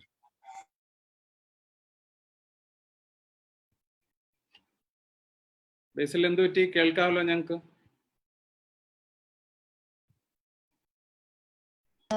സോറി സാർ, കേൾക്കാണ്ടായിരുന്നു. കേൾക്കാം ബേസിൽ, ഞങ്ങക്ക് കേൾക്കാം, പറഞ്ഞോളൂ. ഞാൻ എല്ലാവർക്കും കൂടെ ഇൻട്രൊഡക്ഷൻ നൽകാൻ താല്പര്യപ്പെടുന്നു. തീർച്ചയായിട്ടും പറയൂ, സംസാരിക്കും. എല്ലാവർക്കും നമസ്കാരം. ഞാൻ ബേസിൽ മാത്യു. എന്നെ ഈ വേദിയിലേക്ക് ക്ഷണിച്ച എല്ലാ വിശിഷ്ട വ്യക്തികൾക്കും ഞാൻ ആദ്യം തന്നെ ഒരു ഹൃദയപൂർവ്വം നന്ദി പറയുന്നു. അതിനുപരിയായി തന്നെ എനിക്കിങ്ങനെ ഒരു പ്ലാറ്റ്ഫോമിൽ നിൽക്കാൻ സാധിച്ചത് ഞാനൊരു സ്റ്റുഡന്റ് പോലീസ് കേഡറ്റ് ആയതുകൊണ്ടാണ്. ഇന്നത്തെ പ്ലാറ്റ്ഫോമിൽ എന്നെ ക്ഷണിച്ച ബഹുമാനപ്പെട്ട DGP സാറിനെയും അതുപോലെ തന്നെ IG ശ്രീ P വിജയൻ സാറിനോടും മുഹമ്മദ് ഷാഫി സാറിനോടും മറ്റ് SPC പദ്ധതിയിൽ ഉൾപ്പെടുന്ന എല്ലാ അംഗങ്ങളോടും ഞാൻ എൻ്റെ ഹൃദയം നിറഞ്ഞ നന്ദി പറയുന്നു. ഇനി ഉണ്ടായ സംഭവം പറയാം. ഞാൻ ഇവിടെ ക്ലാസ് കണ്ടുകൊണ്ടിരിക്കുകയായിരുന്നു, ഓൺലൈൻ ക്ലാസ് കണ്ടുകൊണ്ടിരിക്കുകയായിരുന്നു. അപ്പോ ഞങ്ങളുടെ വീടിന്റെ താഴത്താണ് ഒരു 20-25 മീറ്റർ താഴത്ത് ഒരു പൊട്ട കിണറ്, വേസ്റ്റ് കിണറാണ്. വേസ്റ്റ് ഒക്കെ ഇട്ട് മൂടാൻ വേണ്ടി വെച്ചിരിക്കുന്ന കിണറാണ്. അതില് ഒരു 2-3 പാമ്പുകൾ ഉണ്ടായിരുന്നു. അപ്പോൾ ഞാൻ ക്ലാസ് കണ്ടുകൊണ്ടിരിക്കുന്ന സമയത്ത് വെള്ളത്തിൽ നിന്ന് ഒരു പ്രത്യേക ശബ്ദം കേട്ടു, വെള്ളം ഇളകണ ശബ്ദം കേട്ടു. അത് കേട്ടപ്പോൾ ഞാൻ പെട്ടെന്ന് ഓടിപ്പോയി നോക്കിയപ്പോൾ ഒരു കുട്ടി കൈയും കാലിട്ട് അടിച്ച് മുങ്ങി താഴണ അവസ്ഥയിലാണ് ഞാൻ കണ്ടത്. കണ്ടപ്പോൾ തന്നെ ഞാൻ പെട്ടെന്ന് എടുത്തു ചാടി ആ കുട്ടിയെ ഒരു സൈഡിലേക്ക് ചേർത്ത് പിടിച്ചു. അപ്പോൾ തന്നെ എൻ്റെ അനിയൻ വന്ന് കന്നാസ് ഇട്ട് തരികയും ആ കന്നാസിൽ ആ കുട്ടിയെ കിടത്തി ഞാൻ ഒരു ബാലൻസ് ചെയ്ത് നിർത്തുകയും ചെയ്തു. അപ്പോഴേക്കും എൻ്റെ അമ്മ ഓടി വന്ന് നാട്ടുകാരെ വിളിച്ചു കൂട്ടി കയറിട്ട് തരികയും അതുപോലെ തന്നെ കോണി ഇട്ട് തരികയും ചെയ്തു. കോണി കയറിൽ കെട്ടിയിട്ട് ഞങ്ങൾക്ക് ഇട്ടെന്ന് ആദ്യം ആ കൊച്ചുകുട്ടിയെയും കയറ്റി അതുപോലെ തന്നെ എന്നെയും അതിസാഹസികമായി നാട്ടുകാർ വലിച്ചു കയറ്റി. അതാണ് ഉണ്ടായ സംഭവം. അതാണ്. ഓക്കെ, എന്തായാലും ഇത് ബാസിൽ ഇങ്ങനെ വളരെ തന്മയത്വത്തോടു കൂടി വളരെ സോഫ്റ്റ് ആയിട്ട് ഇങ്ങനെ പറയുമെങ്കിലും ഞാനതിങ്ങനെ മനസ്സിൽ ഇങ്ങനെ കാണുകയായിരുന്നു. അവിടുന്ന് ഒരു ശബ്ദം കേൾക്കുന്നതും ബാസിൽ ഓടി എന്താ പറയാ വേറെ ഒന്നും ആലോചിക്കാതെ അല്ലെ, സ്വന്തം ജീവൻ പോലും ആലോചിക്കാതെ ആ കുട്ടിയുടെ ജീവൻ അതാണ് പ്രധാനം എന്ന് മനസ്സിലാലോചിച്ചുകൊണ്ട് ഒക്കെ നിമിഷ നേരം കൊണ്ടാണ് എടുത്ത് ചാടി ആ കുട്ടിയെ രക്ഷിക്കാനുള്ള ഒരു ശ്രമം എന്ന് പറയുന്നത്. തീർച്ചയായിട്ടും. അപ്പൊ നമ്മളിത് കേട്ടാൽ ഇതൊക്കെ ഉള്ളതാണോ എന്ന് കുറെ ആൾക്കാരെങ്കിലും ഒക്കെ തോന്നും, ഇത് ഇങ്ങനെയൊക്കെ സംഭവിച്ചതൊക്കെ തന്നെയാണോ എന്ന്. അപ്പോ ഇതില് സംഭവിച്ച് ഇതില് രക്ഷപ്പെട്ട കുട്ടി നമ്മളോട് ചില കാര്യങ്ങൾ പറയുന്നുണ്ട്. നമുക്ക് ആ വീഡിയോ ഒന്ന് കാണാം.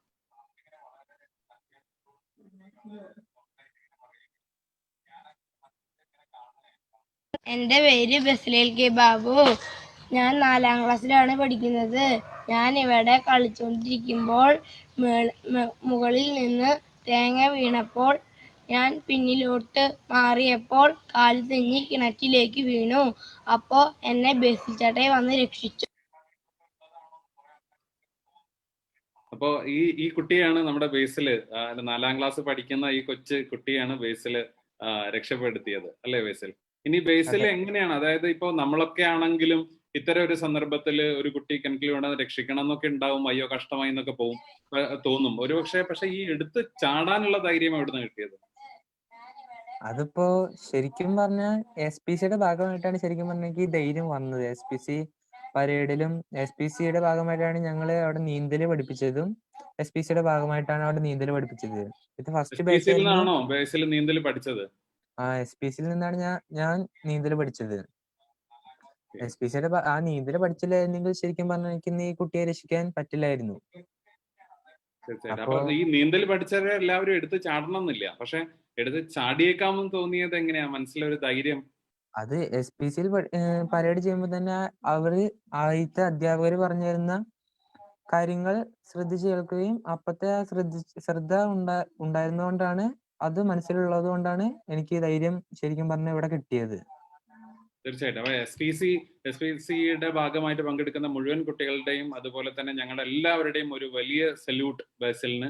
കാരണം വലിയൊരു കാര്യമാണ് ചെയ്തത്, ഒരു മനുഷ്യജീവൻ ആണ് ബേസിൽ രക്ഷിച്ചത്, അതും ഒരു കൊച്ചു കുട്ടിയുടെ. അപ്പോ എനിക്ക് തോന്നുന്നത് ഇതൊക്കെ തന്നെയാണ് നമ്മുടെ SPC കൊണ്ട് ഉദ്ദേശിക്കുന്നത് അല്ലെ, വി ലേൺ ടു സെർവ് എന്നുള്ളത്.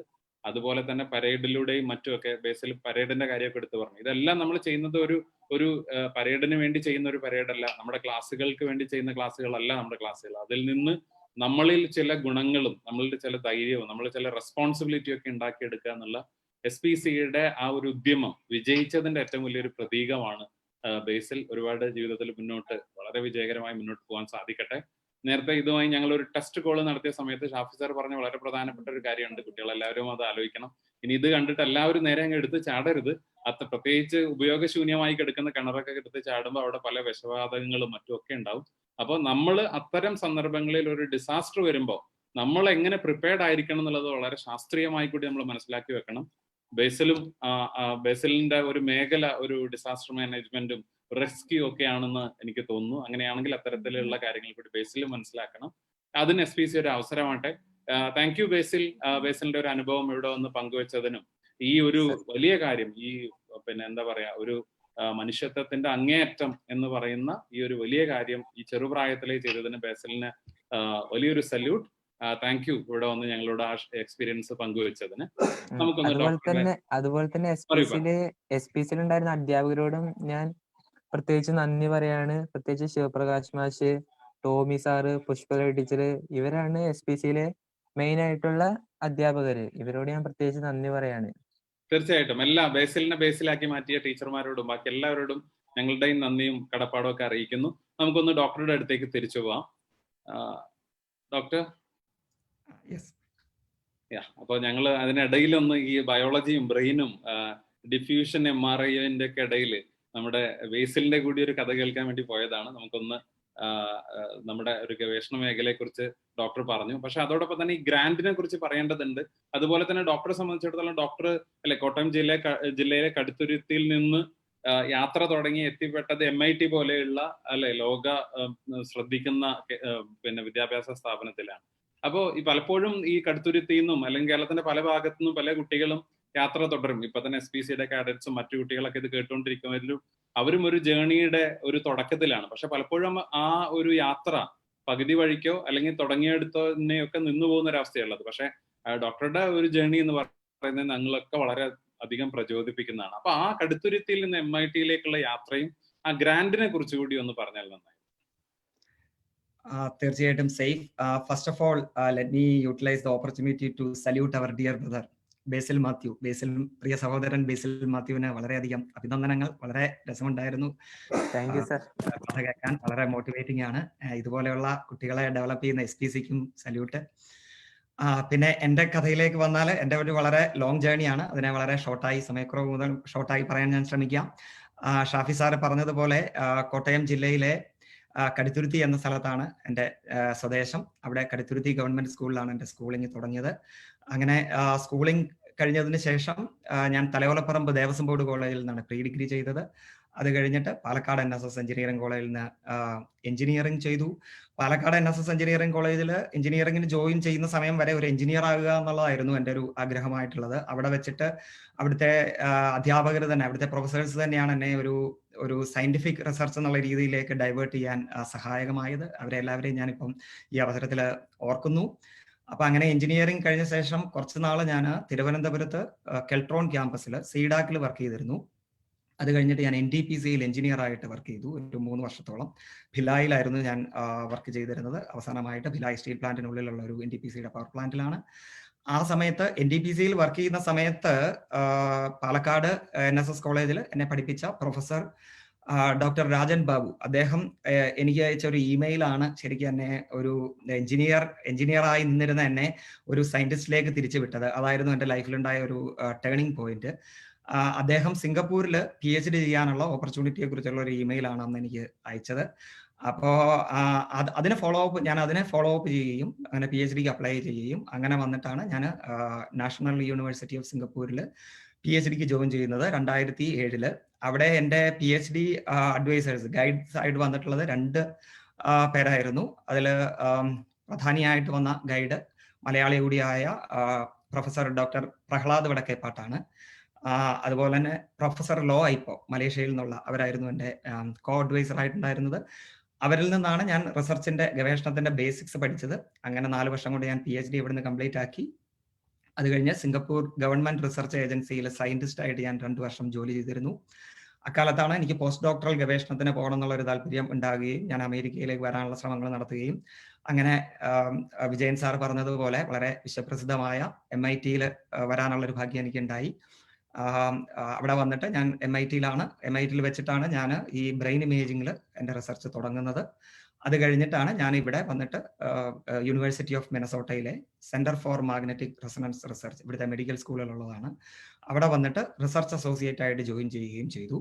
അത് കഴിഞ്ഞിട്ട് ആ ഒരു സീക്വൻസിൽ ഏറ്റവും അവസാനമായി വളരെ റീസെന്റ് സംഭവിച്ച കാര്യമാണ് എനിക്കിങ്ങനെ ഒരു റിസർച്ച് ഗ്രാന്റ് കിട്ടുക എന്നുള്ളത്.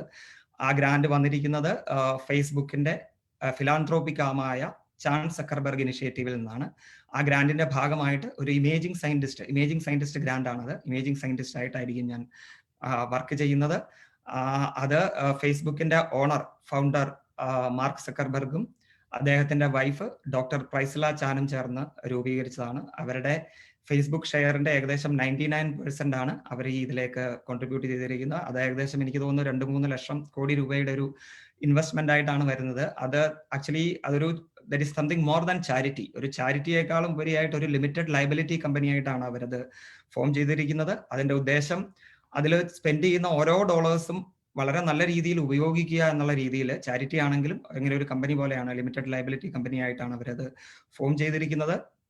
അതിന്റെ ചാൺ സക്കർബർഗ് ഇനിഷ്യേറ്റീവിന്റെ സയൻസ് ഫണ്ടിങ്ങിന്റെ ഒബ്ജക്റ്റീവും വളരെ ഒരു വലിയ ഒബ്ജക്റ്റീവാണ്. അതായത് അടുത്ത 80 വർഷത്തിനുള്ളിൽ, ഈ നൂറ്റാണ്ടിന്റെ അവസാനത്തോടു കൂടി 2100 ആകുമ്പോഴത്തേക്കും രോഗങ്ങൾ മൂലമുള്ള മരണം ഈ ലോകത്തിൽ നിന്ന് അവോയ്ഡ് ചെയ്യുക എന്നുള്ളതാണ് അവരുടെ ഒരു വിഷനായിട്ട് അവർ പ്രസന്റ് ചെയ്തിരിക്കുന്നത്. അതൊരു വലിയൊരു ഒബ്ജക്റ്റീവാണ്. അതായത് ഒന്നെങ്കിൽ രോഗങ്ങൾ വരാതെ നോക്കുക, വാക്സിനേഷൻസ് പോലെയുള്ളത് ഡെവലപ്പ് ചെയ്തിട്ട്, അതുമല്ലെങ്കിൽ രോഗങ്ങളെ ട്രീറ്റ് ചെയ്ത് മാറ്റുക, അതിനും പറ്റിയില്ലെങ്കിൽ രോഗികളെ മാനേജ് ചെയ്യുക. അപ്പോൾ രോഗികൾ അല്ലെങ്കിൽ മനുഷ്യര് പ്രായം ആയിട്ട് മാത്രമേ മനുഷ്യർ മരിക്കാൻ പാടുള്ളൂ. അങ്ങനെയുള്ള ഒരു ഉദ്ദേശത്തിലാണ് അവരിത് ഫോം ചെയ്തിരിക്കുന്നത്. അതിന്റെ ഭാഗമായിട്ടുള്ള ഒരു ഗ്രാന്റ് ലഭിച്ചത് വളരെ ഒരു നല്ല അവസരവും ഭാഗ്യവുമായി ഞാൻ കരുതുന്നു. 5 വർഷത്തേക്കുള്ള റിസർച്ച് ഗ്രാന്റ് ആണ് എനിക്ക് കിട്ടിയത്. നേരത്തെ പറഞ്ഞതുപോലെ ഏകദേശം 5 കോടിക്ക് മുകളിലുള്ള രൂപയാണ് വരുന്നത്. $7 ലക്ഷം ആണ് വരുന്നത്. അതുവഴി ഞാൻ ചെയ്യാൻ ഉദ്ദേശിക്കുന്ന, ഞാൻ കൊടുത്ത പ്രപ്പോസലും വളരെ ഒരു അംബീഷ്യസ് ആയിട്ടുള്ള, എൻ്റെ മനസ്സിൽ കുറച്ച് നാളായിട്ടുണ്ടായിരുന്ന ഒരു പ്രപ്പോസൽ ആയിരുന്നു. സാധാരണ നമ്മൾ MRI സ്കാനിങ്ങിൽ ഉള്ള റെസൊല്യൂഷൻ അതിലും 10 മടങ്ങ് കൂട്ടാൻ പറ്റുന്ന ഒരു മെത്തേഡാണ് ഞാൻ പ്രപ്പോസ് ചെയ്തിരിക്കുന്നത്.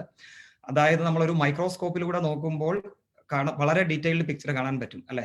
അപ്പൊ ആ രീതിയിലുള്ള ഒരു പിക്ചർ, ആ രീതിയിലുള്ള ഒരു ഇൻഫർമേഷൻ സാധാരണ MRI സ്കാനർ വഴിയുള്ള ഇമേജസിൽ നിന്ന് എക്സ്ട്രാക്ട് ചെയ്യാൻ പറ്റുന്ന ഒരു മെത്തേഡാണ് ഞാൻ പ്രപ്പോസ് ചെയ്തിരിക്കുന്നത്. അതിനകത്ത് ആർട്ടിഫിഷ്യൽ ഇന്റലിജൻസ് ഉപയോഗിച്ചിട്ടാണത്. ആർട്ടിഫിഷ്യൽ ഇന്റലിജൻസിലെ വളരെ ലേറ്റസ്റ്റ് മെത്തേഡായ ഡീപ് ലേണിംഗ് എന്നുള്ളൊരു മെത്തേഡാണ്. ആദ്യമേ കുറച്ച് മൗസ് മോഡൽ, എലികളിൽ കുറച്ച് പരീക്ഷണങ്ങൾ നടത്തുന്നുണ്ട്. അവരുടെ ഒരു ഡൊമൈനിൽ അതിനെ കുറച്ച് പഠിച്ച ശേഷം ആ നോളജ് ഹ്യൂമൻ ഡൊമൈനിലേക്ക് ട്രാൻസ്ഫർ ചെയ്തിട്ട് ആർട്ടിഫിഷ്യൽ ഇന്റലിജൻസ് ആണ് എല്ലാത്തിലും ഉപയോഗിക്കുന്നത്. അങ്ങനെയുള്ള ഒരു മെത്തേഡ് വഴി വളരെ ഡീറ്റെയിൽഡ് ആയിട്ടുള്ള പിക്ചേഴ്സ് അല്ലെ ഡീറ്റെയിൽഡ് ആയിട്ടുള്ള ഇൻഫർമേഷൻ എക്സ്ട്രാക്ട് ചെയ്യുക എന്നുള്ളതാണ് അതിന്റെ എയിമായിട്ട് വരുന്നത്. അതിന്റെ പ്രാധാന്യമായിട്ട് വരുന്നത്, ഇപ്പോൾ തന്നെ നമ്മൾ ഡിസീസ് ഡയഗ്നോസിസിൽ ഈ മെത്തേഡ്സ് ഡിഫ്യൂഷൻ MRI ഉപയോഗിക്കുന്നുണ്ടെങ്കിലും കുറച്ചും കൂടെ നേരത്തെ സ്റ്റേജിൽ തന്നെ അസുഖങ്ങളെ തിരിച്ചറിയാനും അല്ലെ ട്രീറ്റ്മെന്റ് പ്രോഗ്രഷൻ എങ്ങനെ പോകുന്നു, ട്രീറ്റ്മെന്റ് ചെയ്യുന്നത് നന്നായി വരുന്നുണ്ടോ എന്ന് പ്രോഗ്രഷൻ മെഷർ ചെയ്യാനും ഒക്കെയുള്ള ഒരു മെത്തേഡായിട്ടാണ് വരും എന്നുള്ളതാണ് അതിന്റെ പ്രാധാന്യമായിട്ട് വരുന്നത്.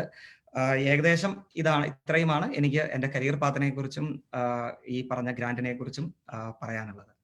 Thank you doctor. വളരെ വിശദമായിട്ട് ചുരുങ്ങിയ സമയത്ത് കൊണ്ടാണെങ്കിലും വളരെ ഡീറ്റെയിൽഡ് ആയിട്ട് തന്നെ സംസാരിച്ചു. തീർച്ചയായിട്ടും ഇതൊരു പ്രചോദനമാണ്. നമ്മളെ ഇപ്പോഴത്തെ കുട്ടികളെ സംബന്ധിച്ചിടത്തോളം അവരുടെ മുമ്പിലുള്ള വളരെ വാസ്റ്റ് ആയിട്ടുള്ള ഓപ്പർച്യൂണിറ്റീസ്, അവസരങ്ങളെ കുറിച്ച് ഒരു ആൾക്ക് വിചാരിച്ചു കഴിഞ്ഞാൽ എവിടേക്ക് എത്തിപ്പെടാൻ പറ്റുമെന്നുള്ളതിന്റെ വലിയൊരു ഉദാഹരണം നമ്മുടെ മുമ്പിൽ ഇരിക്കുകയാണ്. നമ്മുടെ ചാറ്റ് ബോക്സ് ഇപ്പോൾ ഓപ്പൺ ആക്കുന്നുണ്ട്. നിങ്ങൾക്ക് നമ്മുടെ സമയം 5 മിനിറ്റേ ഉള്ളൂ. അപ്പോൾ ചോദ്യങ്ങളെല്ലാം നമുക്ക് എടുക്കാൻ പറ്റുന്നുണ്ടാവില്ല. എങ്കിലും നിങ്ങൾക്ക് ഈ പടവുകളെ കുറിച്ചുള്ള അഭിപ്രായങ്ങളും മറ്റും അറിയിക്കാം. എന്തെങ്കിലും വളരെ പ്രധാനപ്പെട്ട ചോദ്യങ്ങൾ ഉണ്ടെങ്കിൽ സ്വയം പരിചയപ്പെടുത്തേണ്ടതില്ല. നിങ്ങൾ SPCയുടെ കാഡറ്റ്സ് ആണ്, പിന്നെ നിങ്ങൾ അതിന്റെ ഫങ്ഷണറീസ് ആണെന്നുള്ളതെല്ലാം അറിയാം. നിങ്ങൾ സ്വയം പരിചയപ്പെടുത്താൻ വേണ്ടി ചാറ്റ് ബോക്സ് ഉപയോഗിക്കേണ്ടതില്ല. നിങ്ങൾക്ക് എന്തെങ്കിലും പ്രധാനപ്പെട്ട ചോദ്യങ്ങൾ ഉണ്ടെങ്കിൽ ഇടാം. ഒരുപക്ഷെ ഇപ്പോൾ എടുക്കാൻ സാധിച്ചിട്ടില്ലെങ്കിലും ഡോക്ടറിന് പറ്റുകയാണെങ്കിൽ ഞങ്ങൾ ആ ചോദ്യം ഡോക്ടറിലേക്ക് എത്തിക്കാനും അതിനെ വെച്ചുകൊണ്ട് നമുക്ക് ഉത്തരങ്ങൾ നിങ്ങൾക്ക് തരാനുള്ള ഒരു അവസരം ഉണ്ടാവും. അതുപോലെ തന്നെ നേരത്തെ വിജയൻ സാർ സൂചിപ്പിച്ചതുപോലെ വെള്ളിയാഴ്ച നമ്മുടെ പടവുകൾ പോസ്റ്റ്പോസ് വരുന്നുണ്ട്. തിങ്കളാഴ്ച പടവുകൾക്ക് ശേഷം വെള്ളിയാഴ്ച നമ്മുടെ പോസ്റ്റ്പോസ് വരുന്നുണ്ട്, പോസിറ്റിവിറ്റി ആൻഡ് പോസിബിലിറ്റീസ്. നമ്മൾ മൂല്യങ്ങളോടെ മുന്നോട്ട് പോകാനുള്ള ചില ടിപ്സും ഒക്കെ ആയിട്ടാണ് വരുന്നത്. വളരെ പ്രഗത്ഭരായിട്ടുള്ള 2 സ്പീക്കേഴ്സ് ആയിരിക്കും നമ്മളെ അഡ്രസ് ചെയ്യുന്നുണ്ടാവുക. അതുകൂടി മറക്കാതെ കാണണമെന്ന് ഒരു റിക്വസ്റ്റ് ചെയ്യാണ്. വെള്ളിയാഴ്ച 7 മണിക്ക്. ഡോക്ടർ, നമ്മുടെ സമയം അവസാനിക്കുകയാണ്. അപ്പൊ ഒന്ന് രണ്ട് കാര്യം കൂടി ഡോക്ടർ ഇങ്ങനെ പറഞ്ഞതിൽ നിന്ന് വെച്ചിട്ട് ചോദിക്കാനുണ്ടായിരുന്നത്, ഒന്ന് പിന്നെ പലപ്പോഴും ഇത്തരം ഒരു കുട്ടികളെ സംബന്ധിച്ചിടത്തോളം 2 കാര്യങ്ങൾ. ഒന്ന്, ഒരു സയന്റിഫിക് ടെമ്പർ ഈ ഒരു പ്രായത്തിൽ ഉണ്ടാവുക എന്നുള്ളത് വളരെ പ്രധാനമാണ്. പലപ്പോഴും അത് നമ്മുടെ വിദ്യാഭ്യാസ സിസ്റ്റത്തിൽ എത്രത്തോളം സംഭവിക്കുന്നുണ്ട് എന്നുള്ളത് ഒരു സംശയമാണ്. ഒരു അന്വേഷിക്കാനും കണ്ടെത്താനും ഒക്കെ ഉള്ള ഒരു പ്രചോദനം എന്ന് പറയുന്നത്. രണ്ടാമത്തെ ഒരു കാര്യം, ഇത്തരത്തിൽ പലരുടെയും ആഗ്രഹവും സ്വപ്നവും ഒക്കെയാണ് അമേരിക്ക പോലെയുള്ള ഒരു സ്ഥലത്ത്, അല്ലെങ്കിൽ അത്തരത്തിൽ കുറച്ചും കൂടിയും ഒരു വാസ്റ്റ് എക്സ്പോഷറിനും ഓപ്പർച്യൂണിറ്റിക്കൊക്കെ സാധ്യതയുള്ള സ്ഥലങ്ങളിൽ എത്തിപ്പെടുക എന്നുള്ളതും വളരെ എല്ലാവരും ആഗ്രഹിക്കുന്ന കാര്യങ്ങളാണ്. 8ാം ക്ലാസ് മുതൽ അങ്ങോട്ടുള്ള +2 വരെയും ഒക്കെ പഠിക്കുന്ന കുട്ടികളാണ് ഭൂരിഭാഗവും ഇത് കണ്ടുകൊണ്ടിരിക്കുന്നത്. അപ്പോൾ ചോദിക്കാനുള്ള ഒരു കാര്യം, ഒന്ന്, ഈ പ്രായത്തിലെ ഇത്തരത്തിലുള്ള ഒരു സയന്റിഫിക് ടെമ്പർ ഉണ്ടാക്കിയെടുക്കാൻ എന്ത് ചെയ്യണം? രണ്ടാമത്തെ ഒരു കാര്യം, ഇത്തരം വിദേശത്തൊക്കെ പോയി റിസർച്ച് ചെയ്യാനും ഒക്കെ ആഗ്രഹിക്കുന്ന കുട്ടികൾ ഉണ്ടെങ്കിൽ അവർ ഈ പ്രായത്തിൽ ശ്രദ്ധിക്കേണ്ട കാര്യങ്ങൾ എന്താണ്? അങ്ങയുടെ ഒരു ജീവിതാനുഭവം വെച്ചുകൊണ്ട് എന്താണെന്നുള്ളതും കൂടി ഒന്ന് പറഞ്ഞാലോ. Thank you Saif. അത് വളരെ ഒരു റിലവന്റ് ആയിട്ടുള്ളൊരു പോയിന്റ് ആണ്. എനിക്ക് ഒരുപാട് സമയമെടുത്ത് സംസാരിക്കാൻ കഴിയുന്ന കാര്യവുമാണ്. എന്നിരുന്നാലും വളരെ സമയക്കുറവ് മൂലം വളരെ ബ്രീഫായിട്ട് എനിക്ക് പറയാനുള്ളതിനെ ഞാൻ ഏകദേശം ഒരു ലിസ്റ്റ് ചെയ്ത് പറയാം. അപ്പൊ അത് നമുക്ക് ക്വിക്കായിട്ട് മൂവ് ചെയ്യാൻ പറ്റും. അതായത് സേഫ് ഇപ്പൊ ചോദിച്ചല്ലോ, അതായത് സയന്റിഫിക് റിസർച്ചിലേക്ക് വരാനോ അല്ലെ വിദേശത്ത് പോയി ഗവേഷണം നടത്താനോ ഉള്ള ഞാൻ എങ്ങനെ എത്തി അത് ഞാൻ ഓൾറെഡി സൂചിപ്പിച്ചു. പക്ഷെ അതിനകത്ത് എനിക്ക് എന്താണ് പ്രയോജനപ്രദമായത് എന്നുള്ളത് ഞാൻ ബ്രീഫ്ലി പറയാം. അതിനകത്ത് ഞാൻ 4 കാര്യങ്ങളാണ് എനിക്ക് പറയാനുള്ളത്. അതിൽ ആദ്യത്തെ 3 കാര്യങ്ങൾ ജനറൽ ആണ്. അതായത് സയന്റിഫിക് റിസർച്ചിൽ ഉപരിയായിട്ട് ഏത് കരിയറിലും നന്നായിട്ട് പോകണം, വിജയത്തിന്റെ പാത ആയിട്ട് എനിക്ക് തോന്നിയിട്ടുള്ള 3 കാര്യങ്ങൾ ഞാൻ ആദ്യമേ പറയാം. അതിൽ ആദ്യമായിട്ട് വരുന്നത് സ്വന്തം കഴിവുകളെ തിരിച്ചറിയുക എന്നുള്ളതാണ്. അതായത് കുട്ടികൾക്ക് സ്കൂളിൽ കിട്ടുന്ന ഓപ്പർച്യൂണിറ്റീസ്, അല്ലെ സ്വന്തം മാതാപിതാക്കളുമായിട്ടുള്ള ഇന്ററാക്ഷൻ കിട്ടുന്ന അവസരങ്ങൾ, നിങ്ങളുടെ നല്ലവരായ ടീച്ചേഴ്സുമായിട്ട് ഇന്ററാക്ഷൻ കിട്ടുന്ന അവസരങ്ങൾ, അല്ലെങ്കിൽ നിങ്ങളുടെ കൂട്ടുകാരുമായിട്ടുള്ള ഇന്ററാക്ഷൻ, അങ്ങനെ അല്ലെങ്കിൽ നിങ്ങൾക്ക് തന്നെ ചിന്തിക്കാനുള്ള കഴിവുണ്ട് അല്ലെ. ചിന്തകളിലൂടെ നിങ്ങൾക്ക് എന്ത് കഴിവാണ്, എല്ലാ കുട്ടികളും എന്തെങ്കിലും കഴിവുള്ളവരാണ്. അപ്പൊ എന്റെ കഴിവ് എന്താണ് എന്ന് നിങ്ങളോട് തന്നെ ഒരു ചോദ്യം ചോദിക്കുകയും അത് ഈ പറഞ്ഞ സാഹചര്യങ്ങളുടെ ഒരു വെളിച്ചത്തിൽ നിങ്ങൾക്ക് എന്താണ് സ്വന്തം കഴിവുകൾ എന്നുള്ളത് തിരിച്ചറിയുക. അതാണ് എനിക്ക് ഒന്നാമതായിട്ട് പറയാനുള്ളത്. രണ്ടാമതായിട്ട് പറയാനുള്ളത്, നിങ്ങൾക്ക് കിട്ടുന്ന അവസരങ്ങൾ ഉപയോഗിക്കുക. അതിപ്പോ ഒരു സയൻസ് എക്സിബിഷനിൽ പങ്കെടുക്കുന്നതാവാം, ക്ലാസ്സിൽ ടീച്ചർ ചോദ്യം ചോദിക്കുമ്പോൾ ഉത്തരം പറയുന്നതാവാം, അല്ലെങ്കിൽ മത്സര പരീക്ഷകളിൽ പങ്കെടുക്കുന്നതാവാം, അല്ലെങ്കിൽ നിങ്ങൾ കുറച്ചുകൂടെ മുമ്പോട്ട് പോകുമ്പോൾ ഒരു ജോബ് ഇന്റർവ്യൂവിനും കോമ്പറ്റേറ്റീവ് എക്സാമിന് പങ്കെടുക്കുന്നതാവാം. അങ്ങനെയുള്ള ഓരോ അവസരങ്ങളും നിങ്ങൾ ഉപയോഗിക്കണം. അപ്പൊ സക്സസ് എന്നതിനുപരിയായിട്ട് എല്ലാത്തിലും നമുക്ക് സക്സീഡ് ആവണമെന്നില്ല. അപ്പോ എന്നിരുന്നാലും നമ്മൾ അവസരങ്ങൾ ഉപയോഗിക്കുക. ചിലപ്പോൾ തോൽവികൾ സംഭവിക്കുമ്പോഴായിരിക്കും നമുക്ക് കൂടുതൽ പഠിക്കുന്നത്. എന്റെ ജീവിതത്തിൽ നിന്ന് തന്നെ ഞാൻ എന്റെ സക്സസിനേക്കാളും സക്സസ് എന്നെ പഠിപ്പിച്ചതിലും കൂടുതൽ എന്നെ പഠിപ്പിച്ചിട്ടുള്ളത് എന്റെ തോൽവികളാണ്. അപ്പോ കിട്ടുന്ന അവസരങ്ങൾ ഉപയോഗിക്കുക. Whether will succeed or not, that doesn't matter. അതാണ് എനിക്ക് പറയാനുള്ളത്. അപ്പൊ നിങ്ങൾക്ക് മുമ്പിലൂടെ നിങ്ങൾക്ക് വരുന്ന അവസരങ്ങൾ ഉപയോഗിക്കുക, രണ്ടാമത്തെ കാര്യം. മൂന്നാമതായിട്ട് എനിക്ക് പറയാനുള്ളത്, which is most important, hard work and self confidence. ആ 2 കാര്യങ്ങളാണ് എനിക്ക് പറയാനുള്ളത്. അതായത് ഹാർഡ് വർക്ക് എന്ന് പറയുന്നത് നിങ്ങളുടെ ഒരു സ്വഭാവമാക്കി മാറ്റുക. അത് പഠിത്തത്തിൽ മാത്രമല്ല, പഠിക്കുന്ന കാര്യത്തിൽ മാത്രമല്ല. അപ്പൊ നിങ്ങൾ കളിക്കുമ്പോഴാവട്ടെ, അല്ലെങ്കിൽ നിങ്ങളുടെ വീട് ക്ലീൻ ചെയ്യാൻ വേണ്ടി അച്ഛനെയും അമ്മയെയും സഹായിക്കുമ്പോഴാവട്ടെ, അല്ലെങ്കിൽ ഔട്ട്ഡോറിൽ പോയിട്ട് ഒരു പൂന്തോട്ടം, ഒരു ഗാർഡൻ ഉണ്ടാക്കുന്ന കാര്യമാവട്ടെ, ഏത് കാര്യത്തിലും നിങ്ങളുടെ ചെയ്യുന്ന ഏതൊരു കാര്യത്തിലും 100% ഇൻവോൾവ് ആവുകയും അത് സിൻസിയർ ആയിട്ട് ചെയ്യുകയും അതിൽ ഡിവോട്ടഡ് ആയിട്ട് ഹാർഡ് വർക്ക് ചെയ്യുകയും ചെയ്യുക. ആ ഹാർഡ് വർക്ക് എന്ന് പറയുന്നത് നമ്മുടെ ഒരു ശീലമാക്കി എടുക്കുക എന്നുള്ളതാണ്. അതിന്റെ കൂടെ തന്നെ വരുന്നതാണ് ആത്മവിശ്വാസം അല്ലെങ്കിൽ സെൽഫ് കോൺഫിഡൻസ്. അപ്പോ അതിനകത്ത് എനിക്ക് ഏറ്റവും പ്രയോജനപ്രദമായിട്ട് തോന്നുന്ന ഒരു തിങ്കിങ്, ഞാനാണ് എല്ലാ കാര്യങ്ങളും ചെയ്യുന്നത് എന്നുള്ളൊരു ചിന്ത വരുമ്പോഴാണ് നമുക്ക് ഒരു ടെൻഷൻ വരുന്നത്, അല്ലെ കോൺഫിഡൻസ് പോകുന്നത്. എന്നിലൂടെ സംഭവിക്കുന്നതാണെന്ന് ചിന്തിക്കുമ്പോൾ അതെനിക്ക് കോൺഫിഡൻസ് വരുന്നുണ്ട്. അതിനെക്കുറിച്ച് പറയുമ്പോൾ ഏറ്റവും പ്രധാനമായിട്ട് എനിക്ക് പറഞ്ഞു പോകണമെന്ന് തോന്നുന്ന ഒരു കോട്ട്, നമ്മളുടെ എല്ലാവരുടെയും പ്രിയങ്കരനായ നമ്മുടെ മുൻ രാഷ്ട്രപതി his excellency doctor APJ Abdul കലാമിന്റെ വാക്കുകളാണ്. അദ്ദേഹം ഒരു തവണ ഇങ്ങനെ പറഞ്ഞിട്ടുണ്ട്, അതായത് all these rockets and missiles are his work through a small person called Kalam എന്നാണ് അദ്ദേഹം പറഞ്ഞിരിക്കുന്നത്. അതായത് ഞാൻ ചെയ്തിരിക്കുന്ന ഈ റോക്കറ്റുകളുടെ ഡിസൈനും ഡെവലപ്മെന്റും എല്ലാം ഞാനല്ല ചെയ്തിരിക്കുന്നത്, എന്നിലൂടെ സംഭവിച്ചതാണ്. someone else, he did it through me എന്നുള്ള രീതിയിലാണ് അദ്ദേഹം പറഞ്ഞിട്ടുള്ളത്. ആ ചിന്തകൾ എന്നെ വളരെയധികം സ്വാധീനിച്ചിട്ടുണ്ട്. ഇതുപോലെ തന്നെ മറ്റു മേഖലകളിലുള്ള ആൾക്കാരും ഇതേ സമാനമായിട്ടുള്ള ചിന്താഗതി ഷെയർ ചെയ്തതായിട്ട് ഞാൻ കണ്ടിട്ടുണ്ട്. മറ്റൊരു ഉത്തമ ഉദാഹരണം നമ്മളുടെ എല്ലാവരുടെയും പ്രിയതാരം, നമ്മുടെ സൂപ്പർ സ്റ്റാർ പ്രിയപ്പെട്ട ശ്രീ മോഹൻലാലാണ്. അദ്ദേഹത്തിന്റെ പല ഇന്റർവ്യൂകളിലും ഇങ്ങനെ ഒരു കാര്യം പറഞ്ഞിട്ടുണ്ട്. അതായത് ആക്ഷനും കട്ടിനും ഇടയ്ക്ക് എന്നിലൂടെ എന്തോ സംഭവിക്കുന്നു, ഒരു മാജിക് പോലെ എന്നുള്ളൊരു കാര്യം അദ്ദേഹം പറഞ്ഞിട്ടുണ്ട്. അപ്പോ ഇങ്ങനെയുള്ള ഈ നമ്മൾ പല മേഖലകളിൽ എടുത്തു നോക്കിയാലും ആ മേഖലകളിലെല്ലാം ഒരു പെർഫെക്ഷനിൽ എത്തി നിൽക്കുന്നവര് ഇങ്ങനെ ഒരു ചിന്താഗതി ഷെയർ ചെയ്തതായിട്ട് കണ്ടിട്ടുണ്ട്. എന്നെ സംബന്ധിച്ചിടത്തോളം അതൊരു ആത്മവിശ്വാസത്തിനുള്ള വഴിയായി ഞാൻ കാണുന്നു. മറ്റൊരു ഉദാഹരണം പറഞ്ഞു കഴിഞ്ഞാൽ, ഇപ്പൊ നിങ്ങൾ കുട്ടികളുടെ ഒരാളുടെ ഒരു സ്റ്റേജിൽ കയറിയിട്ട് ഒരു പാട്ട് പാടാൻ പറയുകയാണ് അല്ലെ, അപ്പൊ സ്വാഭാവികമായിട്ടും നിങ്ങൾക്ക് ഒരു ടെൻഷൻ വരും, ഒരു ആത്മവിശ്വാസക്കുറവ് വരും. പക്ഷേ അതേ പാട്ട് നിങ്ങളുടെ ഫ്രണ്ട് പാടുകയും നിങ്ങൾ ആ സ്റ്റേജിന് മുമ്പിലിരുന്ന് ആ പാട്ട് കേൾക്കുകയും ചെയ്യുകയാണെന്ന് വിചാരിക്കുക. ആ സമയത്ത് നിങ്ങൾക്ക് യാതൊരു ടെൻഷനും ഇല്ല അല്ലെ, നിങ്ങൾക്ക് നല്ല ആത്മവിശ്വാസവും ഉണ്ട്. അപ്പോ ശരിക്കും പറഞ്ഞു കഴിഞ്ഞാൽ ആ പാട്ട് പാടുന്ന പ്രോസസ്സോ അല്ല നിങ്ങളുടെ ടെൻഷൻ ഉണ്ടാക്കിയത്, ഞാനാണത് പാടുന്നത് എന്നുള്ള ചിന്തയാണ് നിങ്ങളുടെ ആത്മവിശ്വാസത്തെ നശിപ്പിച്ചത്. അപ്പൊ അതിൽ നിന്ന് പുറത്തു വരാൻ എന്താ ചെയ്യുക? വെരി സിമ്പിൾ, ആ ചിന്തയിൽ നിന്ന് പുറത്തു വരിക, ഞാനല്ല ചെയ്യുന്നത് എന്നുള്ള ചിന്തയിലേക്ക് വരിക എന്നുള്ളതാണ്. അപ്പൊ അതാണ് എനിക്ക് സഹായകമായത്. നിങ്ങൾ എല്ലാവരും അങ്ങനെ ഫോളോ ചെയ്യണം എന്നല്ല ഞാൻ പറയുന്നത്. നിങ്ങളുടെ ബുദ്ധിയിൽ ആലോചിച്ച് നോക്കുകയും നിങ്ങൾക്ക് അത് അക്സെപ്റ്റ് ചെയ്യാൻ പറ്റുന്നുണ്ടെങ്കിൽ ആ രീതിയിൽ അത് അക്സെപ്റ്റ് ചെയ്ത് ചെയ്യുക. But in any way we need confidence, we need hard work and confidence. അതാണ് മൂന്നാമത്തതായിട്ട് ഞാൻ പറഞ്ഞത്. നാലാമതായിട്ട് ഒരു കാര്യവും കൂടെ എനിക്ക് ആഡ് ചെയ്യാനുള്ളത്, അത് പ്രത്യേകിച്ച് സയന്റിഫിക് റിസർച്ചിൽ താല്പര്യമുള്ളവരോടാണ് ഞാൻ പറയുന്നത്. Saif, are we on okay on with time? നമ്മൾ ഓൾമോസ്റ്റ് നമ്മൾ സമയം അവസാനിച്ചു, പക്ഷേ പൂർത്തിയാക്കാം. ഒരു 3 മിനിറ്റ് കൂടെ. അപ്പൊ അതിനകത്ത് എനിക്ക് പറയാനുള്ളത്, നമ്മുടെ പ്രകൃതിയിൽ നമ്മൾ എപ്പോഴും ഒബ്സർവേഷൻ വേണമെന്ന് പറയും അല്ലെ. അപ്പൊ ആ ഒബ്സർവേഷൻ ഉപരിയായിട്ട് നമ്മുടെ പ്രകൃതിയിൽ കാണുന്ന കാര്യങ്ങളെ ഒരു കോസ് ആൻഡ് എഫക്ട് റിലേഷൻഷിപ്പിലൂടെ അനലൈസ് ചെയ്യാൻ നമുക്ക് കഴിയണം എന്നുള്ളതാണ്. അതായത് ഒരു കാര്യം, ഒരു കാരണം. പ്രത്യേകിച്ച് സയന്റിഫിക് റിസർച്ചിലേക്ക് വരാൻ താല്പര്യമുള്ള കുട്ടികളോടാണ് ഞാൻ പറയുന്നത്. അതായത് ഇപ്പൊ നമുക്ക് പറയാനുള്ള ഏറ്റവും വലിയൊരു ഉദാഹരണമായി നമ്മുടെ മുമ്പിൽ നിൽക്കുന്നത് ഇപ്പൊ ഒരു മഹാമാരിയാണ് അല്ലെ, കോവിഡ് എന്ന് പറഞ്ഞ്. അപ്പൊ ആ കോവിഡ് എന്ന് പറയുന്നത് കാര്യമായിട്ടിരിക്കുകയാണെങ്കിൽ അതിന്റെ കാരണമായിട്ടിരിക്കുന്നത് ഒരു വൈറസ് ആണ് അല്ലെ.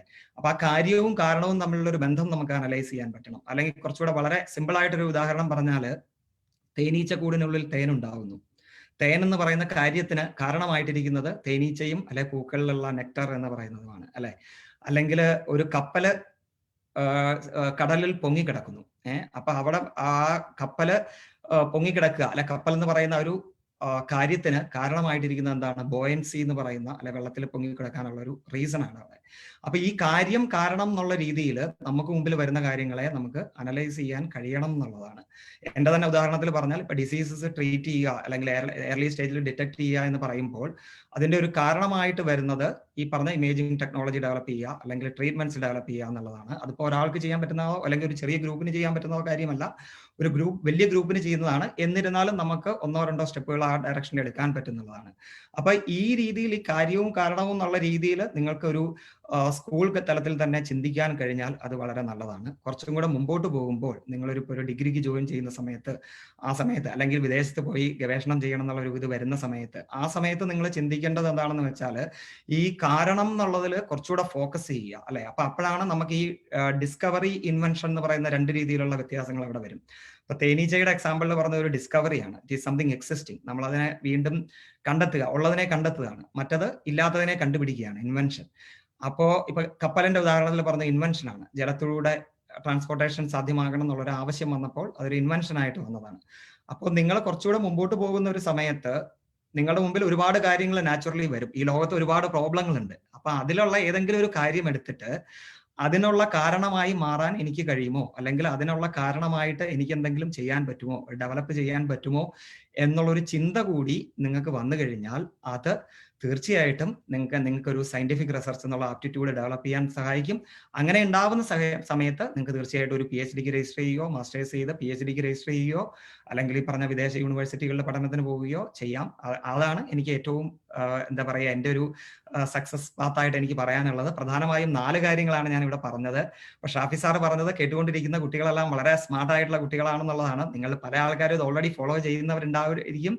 ഇല്ലാത്തവർ അല്ലെങ്കിൽ അത് തുടങ്ങണം എന്നുള്ളവർ ഇന്നു മുതൽ അത് തുടങ്ങുക. അപ്പോൾ ആർക്കെങ്കിലും സ്വന്തമായിട്ട് അൺമ്യൂട്ട് ചെയ്തിട്ട് ഇങ്ങോട്ട് എന്നോട് പറയണമെന്നുണ്ടെങ്കിൽ പറയാം. 4 കാര്യങ്ങൾ ഞാൻ ഒന്നുകൂടെ റിപ്പീറ്റ് ചെയ്തിട്ട് ഞാൻ കൺക്ലൂഡ് ചെയ്യാം. ആർക്കെങ്കിലും പറയണമെന്നുണ്ടെങ്കിൽ അല്ലെങ്കിൽ എൻ്റെ കൂടെ പറയാം. അതായത് 1, സ്വന്തം കഴിവുകൾ തിരിച്ചറിയുക. 2, കിട്ടുന്ന അവസരങ്ങൾ ഉപയോഗിക്കുക. 3, hard work and self confidence നിങ്ങളുടെ സ്വഭാവമാക്കി മാറ്റുക. 4, പ്രത്യേകിച്ച് സയന്റിഫിക് റിസർച്ചിൽ താല്പര്യമുള്ളവര് ഒരു കോസ് ആൻഡ് എഫക്ട് റിലേഷൻഷിപ്പ്, ഒരു കാര്യകാരണ ബന്ധങ്ങൾ പ്രകൃതിയിൽ നമ്മുടെ ചുറ്റും ഉള്ളതിൽ എന്നും കാണാൻ ശ്രമിക്കുക. ഇത്രയുമാണ് എനിക്ക് പറയാനുള്ളത്. Thank you for your kind listening. Thank you so much. നമ്മളെ സംബന്ധിച്ചിടത്തോളം എനിക്ക് തോന്നുന്നത് ആ ബ്രെയിനൊക്കെ വെച്ച് തുടങ്ങിയപ്പോൾ നമ്മൾ ഇത് എവിടെ എത്തുന്നൊക്കെ വിചാരിച്ച് നിൽക്കുകയായിരുന്നു. പക്ഷെ വളരെ മനോഹരമായിട്ട് നമുക്ക് മനസ്സിൽ എന്നെന്നും സൂക്ഷിക്കാവുന്ന, മുന്നോട്ടുള്ള നമ്മുടെ യാത്രയിലേക്ക് ഗുണകരമാവുന്ന വളരെ വലിയ 4 ചെറിയ സന്ദേശങ്ങൾ നൽകിക്കൊണ്ട് നമ്മൾ അവസാനിപ്പിക്കുകയാണ്. ഈ പറഞ്ഞ പോലെ നമ്മുടെ എല്ലാവരുടെയും ഈ ഹാർഡ് വർക്ക് നമ്മുടെയൊക്കെ ജീവിതത്തിന്റെ ഒരു ഭാഗമാവട്ടെ. വളരെ പ്രധാനപ്പെട്ട ഒരു കാര്യമാണ്. പലപ്പോഴും കുട്ടികൾക്ക് ഉണ്ടാവുന്നത് ഒരു എന്താ പറയുക, ഒരു ഫിയർ ഓഫ് ഫെയിലിയർ ഒക്കെയാണ്, പങ്കെടുക്കാനുള്ള ഒരു പേടി. പക്ഷെ ജയിക്കുമോ തോൽക്കുമോ എന്നുള്ളതല്ല, പങ്കെടുക്കുക എന്നുള്ളതാണ് പ്രധാനം എന്നുള്ളതാണ് ഡോക്ടർ പറഞ്ഞത്. ഡോക്ടർ പറയുമ്പോൾ അതിന് ആ ജീവിതം മുൻനിർത്തി പറയുമ്പോൾ അതിന് ഒരുപാട് വിലയുണ്ട്. അപ്പൊ ഈ സന്ദേശം, ഡോക്ടർ തന്നിട്ടുള്ള ഈ 4 സന്ദേശം ഇന്നു മുതൽ തന്നെ ഫോളോ ചെയ്യാനുള്ള ഒരു ശ്രമം കുട്ടികളായാലും വലിയവരായാലും നമ്മൾ ആരായാലും ഉണ്ടാവട്ടെ. നമ്മുടെയൊക്കെ ജീവിതം വിജയത്തിലേക്ക് എത്തട്ടെ എന്ന് ആശംസിക്കുന്നു. ഇതിന് ഔദ്യോഗികമായിട്ട് ഇതിന് നന്ദി പറയാനായിട്ട് ഷാഫി സാർ ആരാണ് നമുക്ക് ഇന്നുള്ളത്? നമ്മളെ തമിഴ് ടീച്ചറുണ്ട്. അതിന് ഞാനൊരു ബയോളജി സ്റ്റുഡന്റ് ആയിരുന്നു. അപ്പൊ ഞാൻ തുടങ്ങിയപ്പോൾ തന്നെ ഡോക്ടർ സംസാരിച്ച് കേട്ടപ്പോൾ നല്ലൊരു ബയോളജി ക്ലാസ്സിൽ ഇരിക്കുന്ന ഒരു അനുഭവമായിരുന്നു. അവസാനം ഇത് ഒരു മുനിയുടെയോ തത്വജ്ഞാനിയുടെയോ ആരുടെയോ ഒക്കെ മുമ്പിൽ ഇരിക്കുന്ന രീതിയിലാണ് ഇത് അവസാനിക്കുന്നത്. എന്തായാലും ഒരു വളരെ മനോഹരമായെന്ന് പറഞ്ഞാൽ നമ്മുടെ പ്രതീക്ഷയുടെ ഒക്കെ അപ്പുറത്ത് വളരെ മനോഹരമായി എനിക്ക് തോന്നുന്നു. നമ്മുടെ ഇവിടെ ഇതിനു മുമ്പ് കേട്ടിട്ടുള്ള നമ്മുടെ പിഷാരടി ഉണ്ട്. അപ്പൊ ആ ഒരു പിഷാരടിയെ പോലെ തന്നെ നന്നായി സംസാരിക്കുന്ന മറ്റൊരാളാണ് ഡോക്ടർ പ്രമോദ് പിഷാരടി എന്ന് നമുക്ക് മനസ്സിലാകുന്നു. അപ്പോ എന്തായാലും നമ്മുടെ അവിടുന്ന് USA നിന്ന് എനിക്ക് തോന്നുന്നു ഇപ്പൊ നേരം വെളുത്തിട്ടേ ഉണ്ടാവും. രാവിലെ എണീറ്റ് നമ്മളോടൊപ്പം ജോയിൻ ചെയ്ത ഡോക്ടർക്ക് നന്ദിയുണ്ട്. അതുപോലെ ബേസിലുണ്ട്. നമ്മൾ ഔദ്യോഗികമായി ഇത് കൺക്ലൂഡ് ചെയ്യുന്നതിന് നമ്മുടെ ചന്ദ്രിക ടീച്ചറെ ക്ഷണിക്കുന്നു. എല്ലാവർക്കും നമസ്കാരം. 23-ാമത്തെ എപ്പിസോഡ് പടവുകൾ, അത് മറ്റ് എപ്പിസോഡുകളെക്കാൾ കുറച്ചുകൂടി മനസ്സ് നിറഞ്ഞു നിൽക്കുന്നതായിട്ട് അനുഭവപ്പെട്ടു. അതോടൊപ്പം തന്നെ സ്റ്റേറ്റ് പോലീസ് ചീഫായ ശ്രീ ലോക്നാഥ് ബെഹ്റ സാറിന്റെ സാന്നിധ്യം, വിജയൻ സാറിന്റെ സാന്നിധ്യം, നമ്മുടെ കൂടെ നിന്ന നമുക്ക് വിശിഷ്ട അതിഥികളായി വന്ന doctor Pramod Kumar Pisharody, Basil Mathew, Shafi sir, mission better ടുമാറോയുടെ ചുക്കാൻ പിടിക്കുന്ന സേഫ് സാർ, മറ്റ് പോലീസ് ഉദ്യോഗസ്ഥർ, CPOs, ACPOs, കേഡറ്റ്സ്, പേരൻസ്. എന്നിരുന്നാൽ പോലും ഈ 1 മണിക്കൂർ മേലെ വളരെ രസകരമായിട്ട് വളരെ വിജ്ഞാനപ്രദമായ രീതിയിൽ മുന്നോട്ട് പോയതിൽ വളരെ സന്തോഷം തോന്നുന്നു. ഇതിൻ്റെ ഒരു ഭാഗമാകാൻ കഴിഞ്ഞതിൽ ഞാൻ അഭിമാനിക്കുകയും ചെയ്യുന്നു. എന്നിൽ നിക്ഷിപ്തമായിരിക്കുന്ന ഒരു കർത്തവ്യം എന്ന് പറഞ്ഞാൽ വന്നിരിക്കുന്നവർക്ക് ഔപചാരികതയുടെ പേരിൽ നന്ദി പറയുക എന്നുള്ളതാണ്. പുതിയ കാഴ്ചപ്പാടുകളും വ്യത്യസ്ത ചിന്തയുമുള്ള സ്നേഹത്തിന്റെ ഭാഷയിൽ ഇംഗ്ലീഷ് ഭാഷയുടെ പ്രാധാന്യം കേഡറ്റ്സ് എങ്ങനെ മനസ്സിലാക്കണമെന്നും അവർ എങ്ങനെ ഉൾക്കൊള്ളണമെന്നും പറഞ്ഞു തന്ന, അല്ലെങ്കിൽ നമ്മളുടെ ഒരാളായി നിന്നുകൊണ്ട് നമ്മളോട് സംവദിച്ച ശ്രീ ലോക്നാഥ് ബെഹ്റ സാറിന് സ്നേഹത്തിന്റെ ഭാഷയിൽ നന്ദി പറഞ്ഞുകൊള്ളുന്നു. അതുപോലെ തന്നെ SPCയുടെ നെടുന്തൂണായ വിജയൻ സാറിന് ഔപചാരികതയുടെ ഭാഷയിൽ സ്നേഹത്തോടെ നന്ദി പറയുന്നു.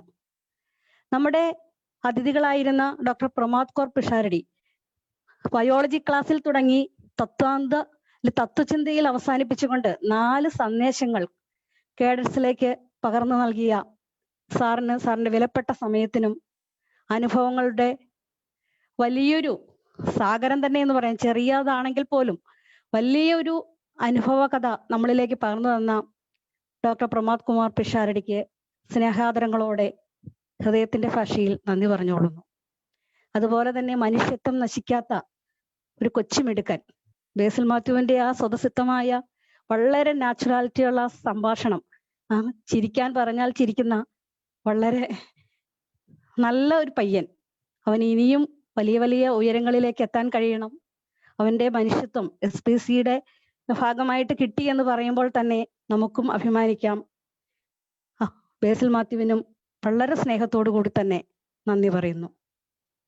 അതുപോലെ തന്നെ എപ്പോഴും എല്ലാവർക്കും ഉപദേശം നൽകുകയും ഇതിനോടൊപ്പം എപ്പോഴും നിൽക്കുകയും ചെയ്യുന്ന ഷാഫി സാറിന് പ്രത്യേകിച്ച് നന്ദിയൊന്നും പറയേണ്ടതില്ല.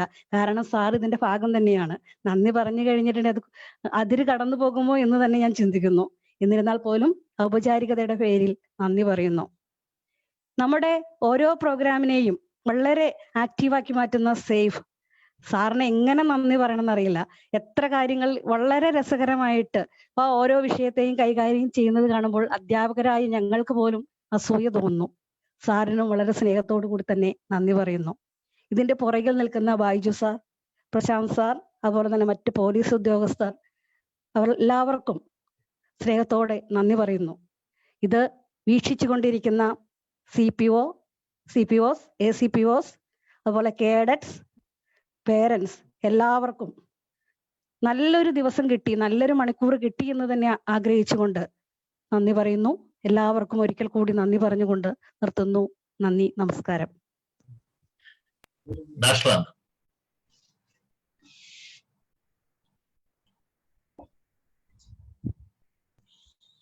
जनगण मन अधिनायक जय हे भारत भाग्य विधाता।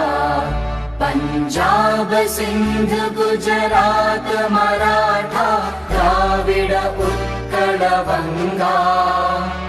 विंध्य हिमाचल यमुना गंगा उच्च चञ्चल जलधि तरङ्गा तव शुभ नामे जागे तव शुभ आशीष मागे गाहे तव जय गाथा जन गण मंगलदायक जय हे भारत भाग्य विधाता जय